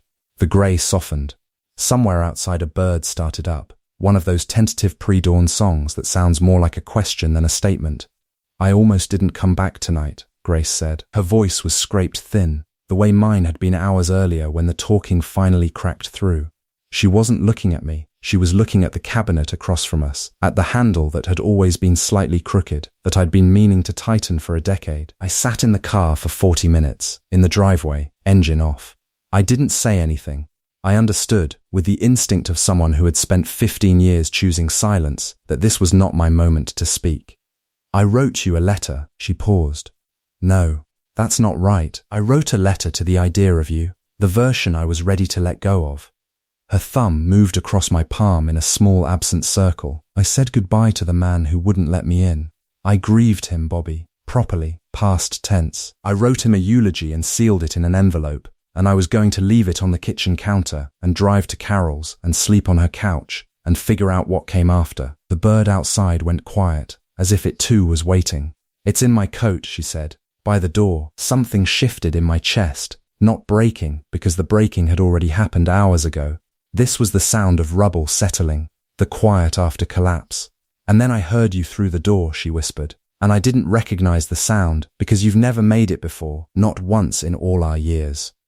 I didn't ask what sound she meant. I knew, the noise that had come out of me when I'd finally stopped holding everything at the waterline, that animal thing, half gasp, half surrender, the sound a man makes when he runs out of architecture to hide behind. She'd heard it through the front door, her keys already in her hand, the envelope already sealed, her mind already at Carol's kitchen table drinking coffee that tasted like the first morning of a different life, and she'd come inside anyway. The refrigerator hummed its idiot hum. The light through the window above the sink had shifted from grey to something almost gold, the way dawn stops apologizing and just arrives. I watched it reach across the floor toward us, slow as a tide, and I thought about how many mornings I'd stood in this kitchen and never once noticed the light did that. 14,000 mornings, give or take, every single one of them spent facing the coffee maker with my back to the window. Grace's hand was still on mine, not squeezing, not pulling, just there, the way a dock stays still while the water figures out what it wants to do.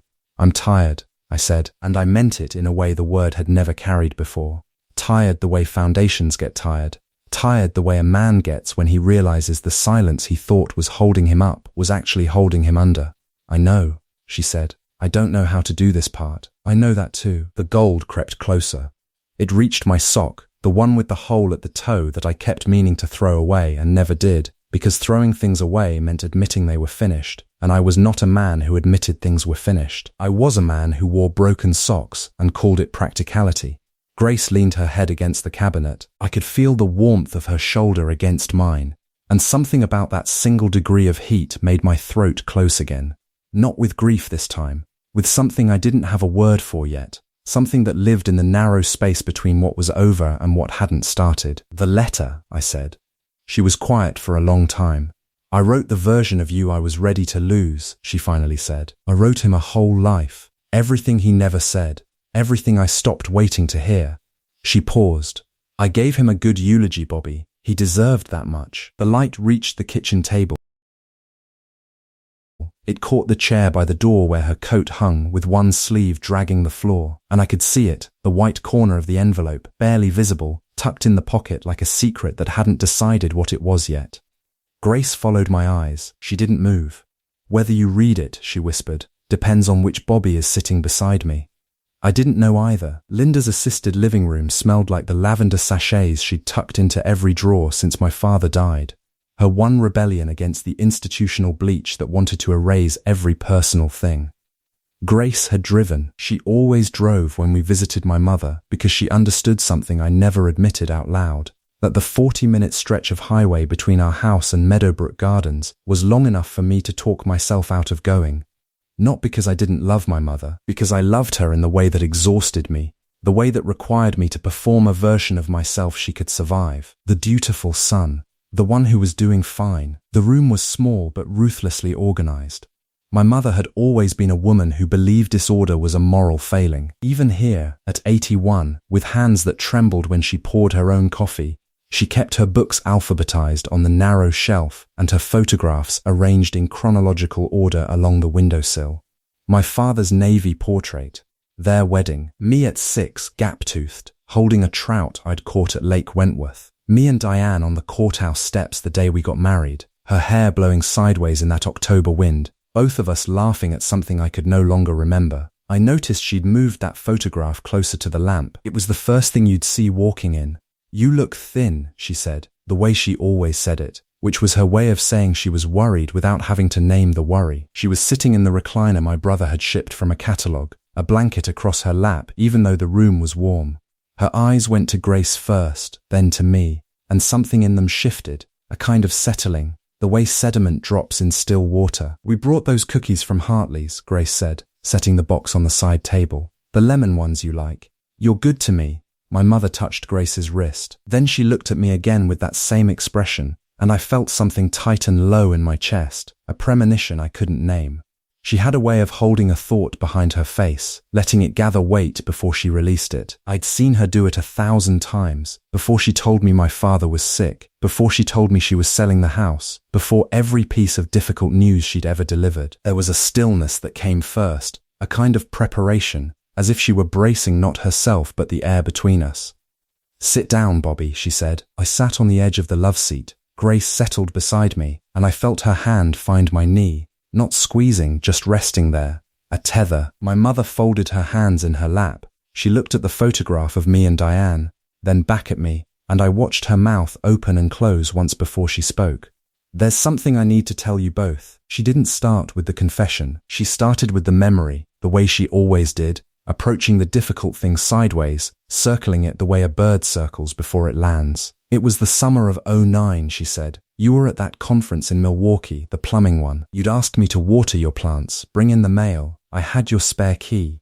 I remembered the conference. I remembered almost nothing about it except that it rained every day, and I'd called home twice to a phone that rang into silence because there was no one left to answer it. I wasn't snooping, she said, and her voice caught on the word in a way that told me she'd rehearsed this part, probably for years. The closet door was open. The shelf was bowing under some weight, and I went to fix it before it cracked. That's when I saw the box. Grace's hand tightened on my knee. Not a squeeze, a flinch. What box? Grace said, and I felt something cold settle behind my ribs because I already knew. My mother looked at me, not at Grace, at me. Her eyes were the same pale blue they'd always been, but the skin around them had thinned to paper, and I could see the effort it cost her to hold my gaze.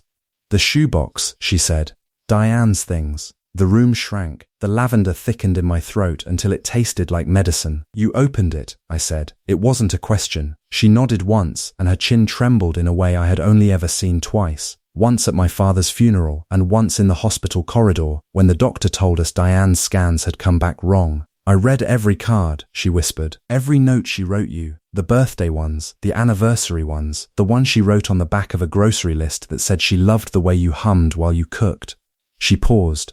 "I sat on your bedroom floor for 40 minutes, Bobby. I read them all, and then I put every single one back exactly where I found it.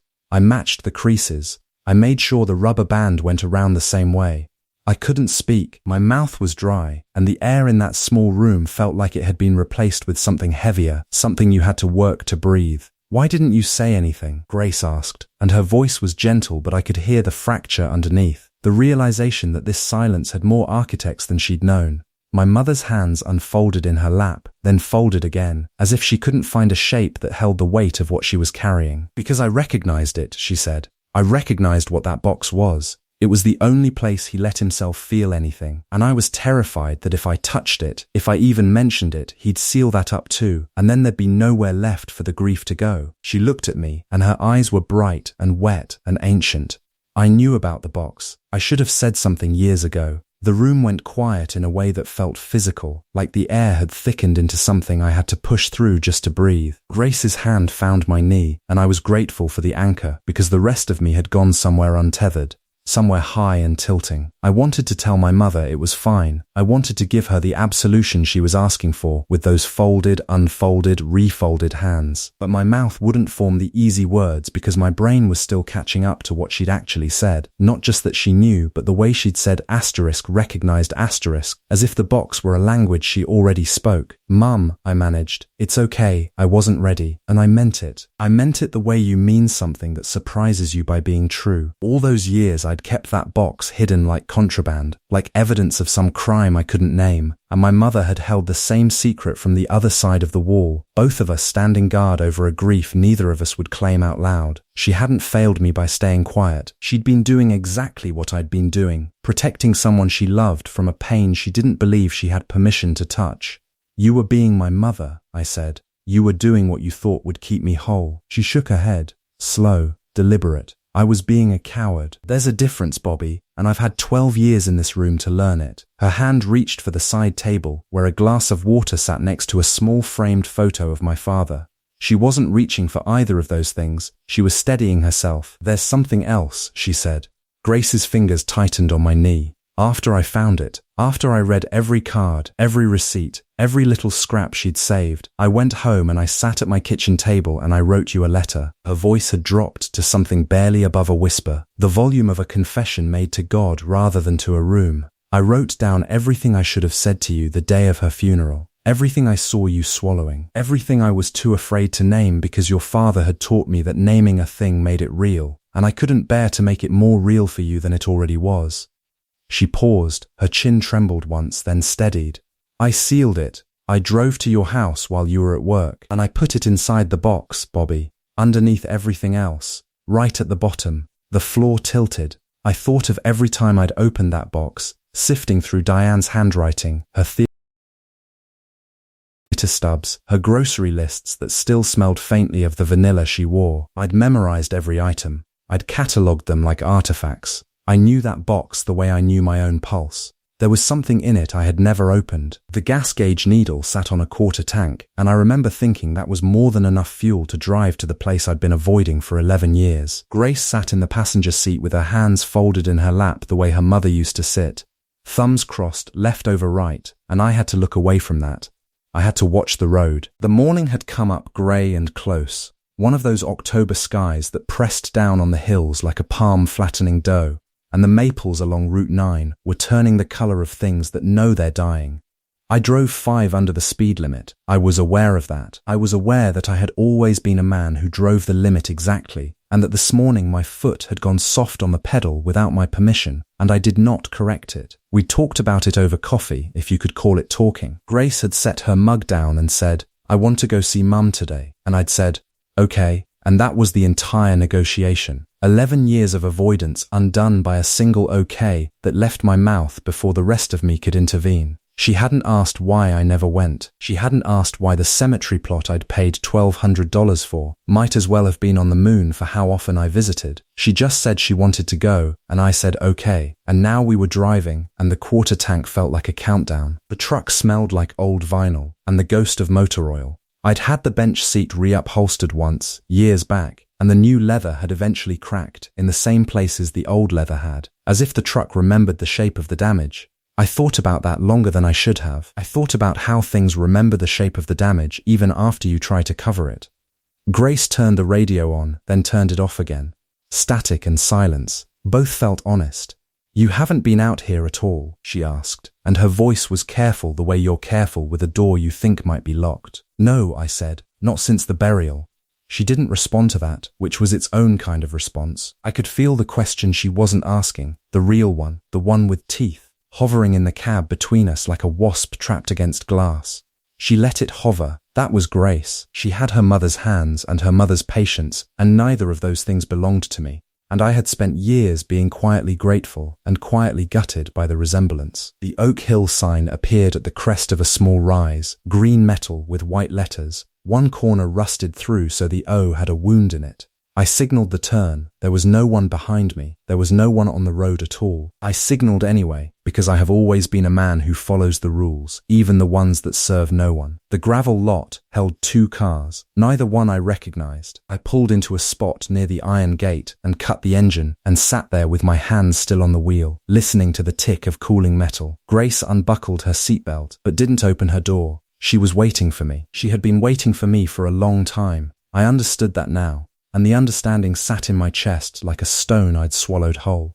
I got out, she got out, we didn't speak. Section C was up a gentle slope past a row of Bradford pears that the county should have replaced years ago. Their roots had buckled the path in places, and I watched Grace step over the cracks without looking down, the way you navigate a house you've lived in all your life. That should have told me something. That should have told me everything. But I was busy marshalling my own breathing, counting my steps the way I counted drill bits when a job was going sideways. Methodical, contained, one thing and then the next thing and then the next. Row 7, I knew exactly where it was. I had stood at the burial with my hand on Grace's shoulder. She'd been 12, thin as a reed in a black dress Carol had bought because I couldn't bring myself to walk into a department store and choose the clothes my daughter would wear to watch her mother go into the ground. I remembered the plot number. I remembered the angle of the sun. I remembered that someone's phone had rung during the Lord's Prayer, and no one moved to silence it.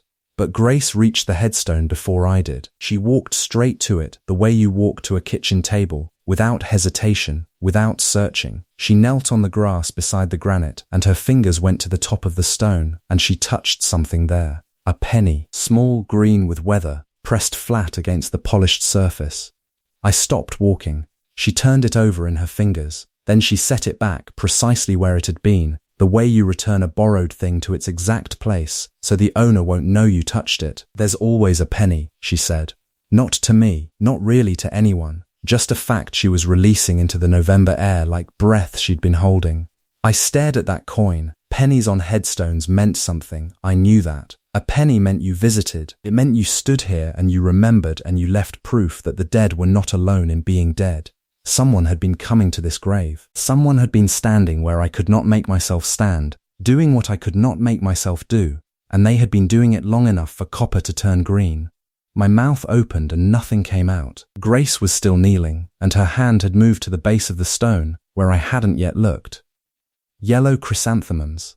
The cheap kind, wrapped in cellophane that still had a price sticker from the Food Lion on Route 9. They were fresh, 2 days old at most, the petals still holding their shape, the stems cut at an angle the way someone does when they actually care about the water reaching through. They sat in a mason jar that had been pushed into the soft ground at the base of the headstone, and the jar had a ring of mineral deposit at the waterline that told me it had been refilled more times than I could count. I knew those flowers. I knew them the way you know a particular handwriting or the sound of a specific screen door. Linda used to buy chrysanthemums every Friday from whatever grocery store was closest because she said roses were for people trying to impress someone and mums were for people who just wanted color in the room. She'd had them on her kitchen table every week of her adult life. Yellow ones, always the cheap yellow ones. Grace's fingers were resting beside the jar, not touching it, as though it belonged to someone and she didn't want to disturb their claim. These are from Aunt Linda, she said. Her voice was quiet, the kind of quiet that isn't uncertain but rather careful, like she was handing me something fragile and watching to see if I'd drop it. She comes every Sunday. The cemetery was silent except for the wind moving through the line of oaks along the western fence, and I stood there with my hands at my sides and felt something crack inside my chest that I had mistaken for a wall. It was not a wall. It had never been a wall. It was a door I had nailed shut and painted over, and behind it was every assumption I had made about who cared and who didn't, who had moved on and who had stayed, who had grieved Diane properly and who had failed her. 6 years. I hadn't spoken to Linda in 6 years. I'd told myself she was the one who walked away. I'd told myself she couldn't handle what happened, that she'd chosen distance because distance was easier, that she'd let the silence grow because the silence didn't cost her anything. I'd built an entire architecture of blame out of unanswered phone calls and missed holidays, and I had lived inside that architecture so long I'd forgotten I was the one who'd drawn the blueprints. But she had been here, every Sunday, with her cheap yellow flowers and her mason jar and her quiet refusal to let my wife's grave sit empty. She had been doing the thing I couldn't do, in the place I wouldn't go, for the woman we had both loved, and she had never once told me because I understood this now, the way you understand a wound only when you finally look at it. She hadn't been doing it for me. Grace looked up. Her eyes were wet but steady. She doesn't know I know, she said. Linda's number was still in my phone. The grass around Diane's headstone had been trimmed by someone else. Fresh cut edges, a small jar of wild flowers I hadn't brought, and I stood there for a full minute trying to figure out who in this world still remembered her. It was October, the kind of October morning that couldn't decide what it wanted to be, warm enough to trick you into leaving your jacket in the car, cold enough to punish you for it 10 minutes later. I'd parked at the bottom of the hill the way I always did, near the old elm that had split down the middle 2 summers ago and still refused to die. Grace was in the passenger seat with her earbuds in, her geometry textbook cracked open across her knees, and I'd told her I'd be 15 minutes, maybe 20. She'd nodded without looking up, which at 15 was the closest thing to a warm embrace you were likely to get. I climbed the hill alone. 37 steps from the elm to row 14. I knew the number because I'd counted them the first time, and my mind was the kind of mind that never let go of a number once it latched on. 37 steps, then a left past the Kowalski family plot with its oversized granite angel, and there she was. Diane Marie Moran, née Sullivan. The dates, the inscription I'd agonized over for 3 weeks while my mother told me to eat something, and Carol sat at my kitchen table filling out paperwork I couldn't see through the fog. Asterisk beloved wife and mother.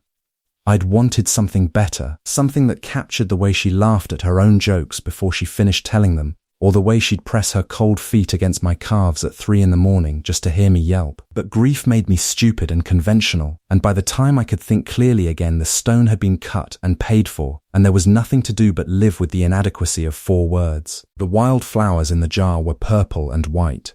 Someone had arranged them with care, not tossed in, but placed, the stems trimmed at matching angles. My mother was in Delaware. Carol hadn't mentioned visiting. I crouched down and touched the glass, still cool with morning, and I filed the mystery away in the drawer where I kept all the things I didn't have the energy to solve. I lowered myself to one knee. The ground was damp and I felt it seep through my khakis immediately, a cold circle spreading across my kneecap.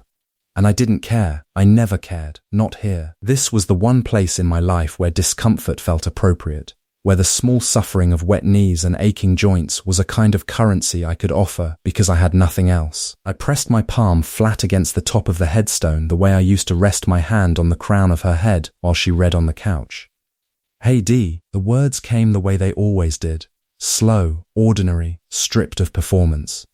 I never raised my voice at her grave, never spoke the way people do in movies, chin tilted toward the sky, arms wide, demanding answers from the cosmos. I just talked, the same quiet, flat tone I used to use when we lay in bed with the lights off and the furnace ticking and the whole house settled into its bones for the night. Grace turned 15 last Tuesday. Carol made a cake. Linda drove down from Rochester, brought that sour cream frosting Grace hates but eats anyway because she doesn't want to hurt anyone's feelings. I paused, swallowed. She's got your thing, Dee. That thing where she'd rather swallow glass than make someone feel bad. I don't know if that's genetic or if she just absorbed it somehow. Through me, through the stories I should have told her more of. I traced the letters of her name with my thumb. Diane Elizabeth Moran. The stone was warmer than the air, which made no sense but always seemed true.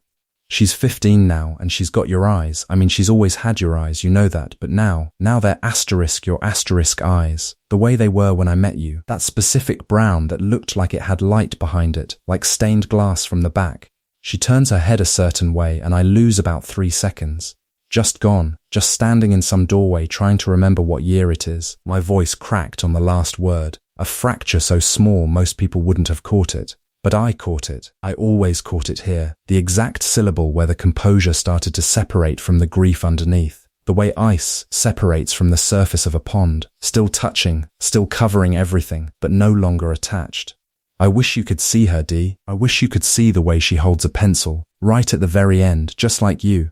I wish, and that's when I heard it, not a sound exactly, a presence. The particular quality of air that changes when someone is standing close enough to hear you breathe. I knew it the way you know a door has opened in another room. Not because of any single stimulus, but because the entire atmosphere shifts by a degree so slight that only your body registers it. I turned my head. Grace stood 6 feet behind me, her jacket zipped to her chin, her hands buried in her pockets, her face holding an expression I had never seen on her before and couldn't immediately name. She wasn't crying. Her eyes were dry and wide and absolutely still, the way water goes still just before it breaks over a dam. Not calm, not peaceful, but holding everything.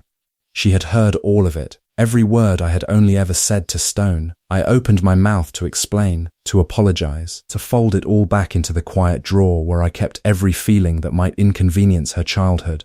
But my throat locked the way it always locked, the same mechanism that had protected me for 15 years doing what it did best. And I just knelt there on the wet ground, with my hand still resting on the top of Diane's headstone, like a man caught in the middle of a conversation he was never supposed to be having out loud. Grace moved first. She crossed those 6 feet the way she crossed every room, without announcement, without permission, as though the space between people was a suggestion and not a rule. She didn't ask if she could come closer. She didn't wait for me to wave her over, or nod, or perform any of the small gestures fathers use to manage their children's proximity to their own damage. She just walked forward, and the grass was wet enough that I heard each step, and each step sounded like the ticking of a clock I'd been ignoring for a decade and a half. She knelt beside me, her knee pressed into the same soft earth. I could smell her shampoo, something coconut, something young, mixed with the iron and loam scent of the cemetery after rain, and the combination was so disorienting that for a moment I couldn't tell which world I was in, the one where Diane was alive or the one where she wasn't. Grace lifted her hand from her pocket and placed it flat against the face of the headstone. Not the top where mine rested. The face, the part with the name. She pressed her palm against the carved letters the way you'd press it against someone's chest to feel their heartbeat, and her fingers spread wide, and she held it there, and I watched the cold of the granite travel up through her wrist into her forearm, and I did nothing to stop it because I understood, in that single annihilating instant, that she was trying to touch her mother. My daughter was trying to touch her mother, and I had been the wall between them for 15 years. "She already knows me, Dad," Grace whispered. Her voice was steady in a way mine hadn't been since the morning Diane died. Steady like a girl who had practiced this sentence in her bedroom mirror, or in the shower, or in the dark before sleep. A girl who had been waiting for exactly this door to open, then quieter. So quiet I almost missed it beneath the wind. Why didn't you ever let me know her? I had spent 15 years believing silence was a roof I'd built over her head. Something to keep the rain off, something to keep her safe and dry and whole in a world that had already taken the most important thing from both of us. She'd been drowning under it the entire time. The nail had been in the hallway wall for 15 years, a small brass wound I'd spackled over twice but never fully filled. and that Tuesday morning I pressed my thumb against it and felt it give, as if the house itself had been waiting. I stood there in my socks on the hardwood, holding a framed 5x7 against my chest, the way you'd hold a hymnal you weren't sure you still believed in. The hallway smelled like coffee from the kitchen and dust from the heating vents, that particular October smell that meant the furnace had kicked on for the first time, burning off summer's neglect. I'd pulled the photo from the box under the bed not 20 minutes earlier, and my hands had been steady, which surprised me. 15 years of avoidance and my fingers hadn't even trembled. I wasn't sure what that meant, whether I'd healed something or simply gone numb past the threshold where the body bothers to shake. The photograph was one from the summer before Grace was born. Diane on the porch of the rental in Rehoboth, her hair still long, one hand shielding her eyes from the sun and the other resting on the swell of her belly like she was keeping a secret warm. She'd been 7 months along. I remembered because she'd complained the whole drive down about the seatbelt cutting into her, and I'd stopped at a gas station in Dover to buy one of those foam covers, and she'd called me her knight in polyester armor, and I'd laughed so hard I'd missed the exit. I turned the frame over, checked the backing, tightened the small brass clasps that held the cardboard in place, because that was what I did. I checked the hardware, I secured the edges, I made sure the structure held before I committed to hanging anything. Methodical. Carol had called me that once at the diner, and I'd taken it as a compliment until I heard the rest of her sentence. Asterisk methodical, the way a man is methodical when he's trying not to feel the thing he's building around. She'd been right, but that morning the building felt different. I wasn't constructing a wall, I was removing one, stud by stud, and what lay behind it wasn't the catastrophe I'd braced for. It was just a hallway with a nail hole that had been waiting for its photograph to come home. I positioned the frame, pressed it flush to the plaster. The wire on the back caught the nail on the second try, and when I let go, the frame hung level without any adjustment, which almost never happens. Something about that, the quiet cooperation of the angle and the weight, made my throat tighten in a way I hadn't expected. Not grief exactly, something adjacent, something that lived in the same neighborhood but walked on the other side of the street. I stepped back. Diane looked out from the wall, her hand over her eyes, her smile that half-second from laughter, and down the hallway, Grace's bedroom door stood open. I hadn't meant to look. Grace was at work. The veterinary clinic on Thursdays ran until 6, and I'd come upstairs only for the hammer and the picture hook. But the door was open the way she always left it. Not all the way, not closed, just enough to say, I'm not hiding anything asterisk, without saying asterisk come in asterisk. And from where I stood in the hallway, with Diane's photo now watching from its proper place on the wall, I could see the edge of Grace's mirror catching afternoon light, and something taped to its surface that hadn't been there before. I should have walked away. A father learns, eventually, that a 23-year-old daughter's bedroom is sovereign territory, that the open door is not an invitation but a temperature reading. But the shape on the mirror pulled at me the way certain shapes do when your brain has already identified them before your eyes have finished delivering the data. The ultrasound, she'd taped it at eye level, slightly left of center, exactly where she'd see it first thing each morning when she stood at the mirror to pull her hair back. The image was small and grainy, that familiar grey static of early pregnancy, the bean-shaped density floating in its dark acoustical sea. She'd used medical tape, the kind from her clinic, torn carefully so the adhesive wouldn't touch the photograph itself. That was Grace, that methodical tenderness she'd gotten from me, or that I wanted to believe she'd gotten from me. I stood in the doorway and I looked at it for a long time. Then I noticed the writing.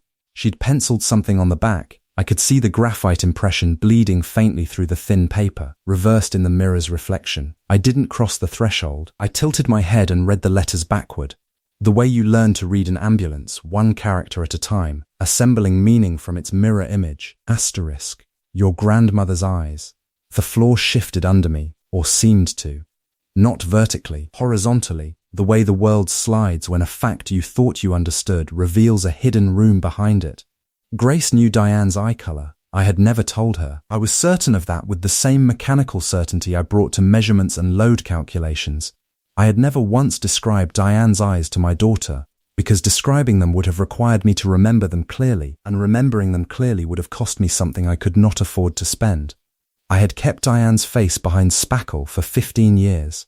I had sealed the box. I had pushed it under the bed and let the dust ruffle fall, and told myself that silence was a kind of shelter I was building for both of us. But Grace had opened it. Grace had been inside the box, not that afternoon, not that week. Long before, long enough to learn her grandmother's eye color and carry it quietly, the way I had taught her to carry everything, which was to say, alone, and without asking for help. I looked down. Beneath the bed frame, the cardboard edge of the box was visible. I knelt the way you kneel at a grave. One knee first, then both, the carpet pressing its pattern into my skin like a kind of braille I should have learned to read years ago. The dust ruffle brushed my wrist. I reached under and pulled the box toward me, and the sound it made against the floor was the softest thing I had heard in that house since Grace was small enough to talk in her sleep. The lid was off, not lost, not discarded, just resting against the side of the box at an angle, deliberate as a bookmark. Grace had not torn into this. She had opened it the way I should have opened it, which was carefully, and with both hands, and without pretending that what was inside could hurt her any worse than what I had kept outside. I sat on the edge of her bed. The ultrasound photo on the mirror caught the late afternoon light, and I could see Grace's pencil marks through the back of it, faint, considered, the letters pressed just hard enough to hold, your grandmother's eyes. She had known, and she had not confronted me, had not demanded an explanation, had not even left the box somewhere I would find it. She had simply taken what she needed and put everything back and waited for me to catch up. 18 years old, and already better at this than I had ever been. Better at grief, better at love, better at the plain ordinary courage of looking at a dead woman's face and not turning away. I reached into the box. My fingers moved through the familiar layers, the birthday cards, the insurance paperwork, the emergency room discharge summary I had never been able to throw away. And then at the top, resting on everything else as if someone had placed it there that morning, I found a photograph I had never seen. It was Diane. She was sitting on the kitchen counter of our first apartment, the one on Birch Street with the cracked linoleum and the window that never closed all the way. Her hair was pulled back. Her feet were bare. She was holding something small and white in both hands, and she was grinning. Not smiling, grinning. The kind of unguarded, ridiculous, full-faced grin she only ever gave when she thought no one important was watching. But someone had been watching. Someone had been standing right behind the camera, close enough to see the 2 pink lines on the test she held up like a diploma. I turned the photograph over. Her handwriting, her careful, meticulous Catholic school script. The letters slanted slightly left the way they always slanted when she was excited and trying not to be. 5 words written on the white border in blue ink that had not faded in 20 years. Bobby doesn't know yet. She was pregnant with Grace.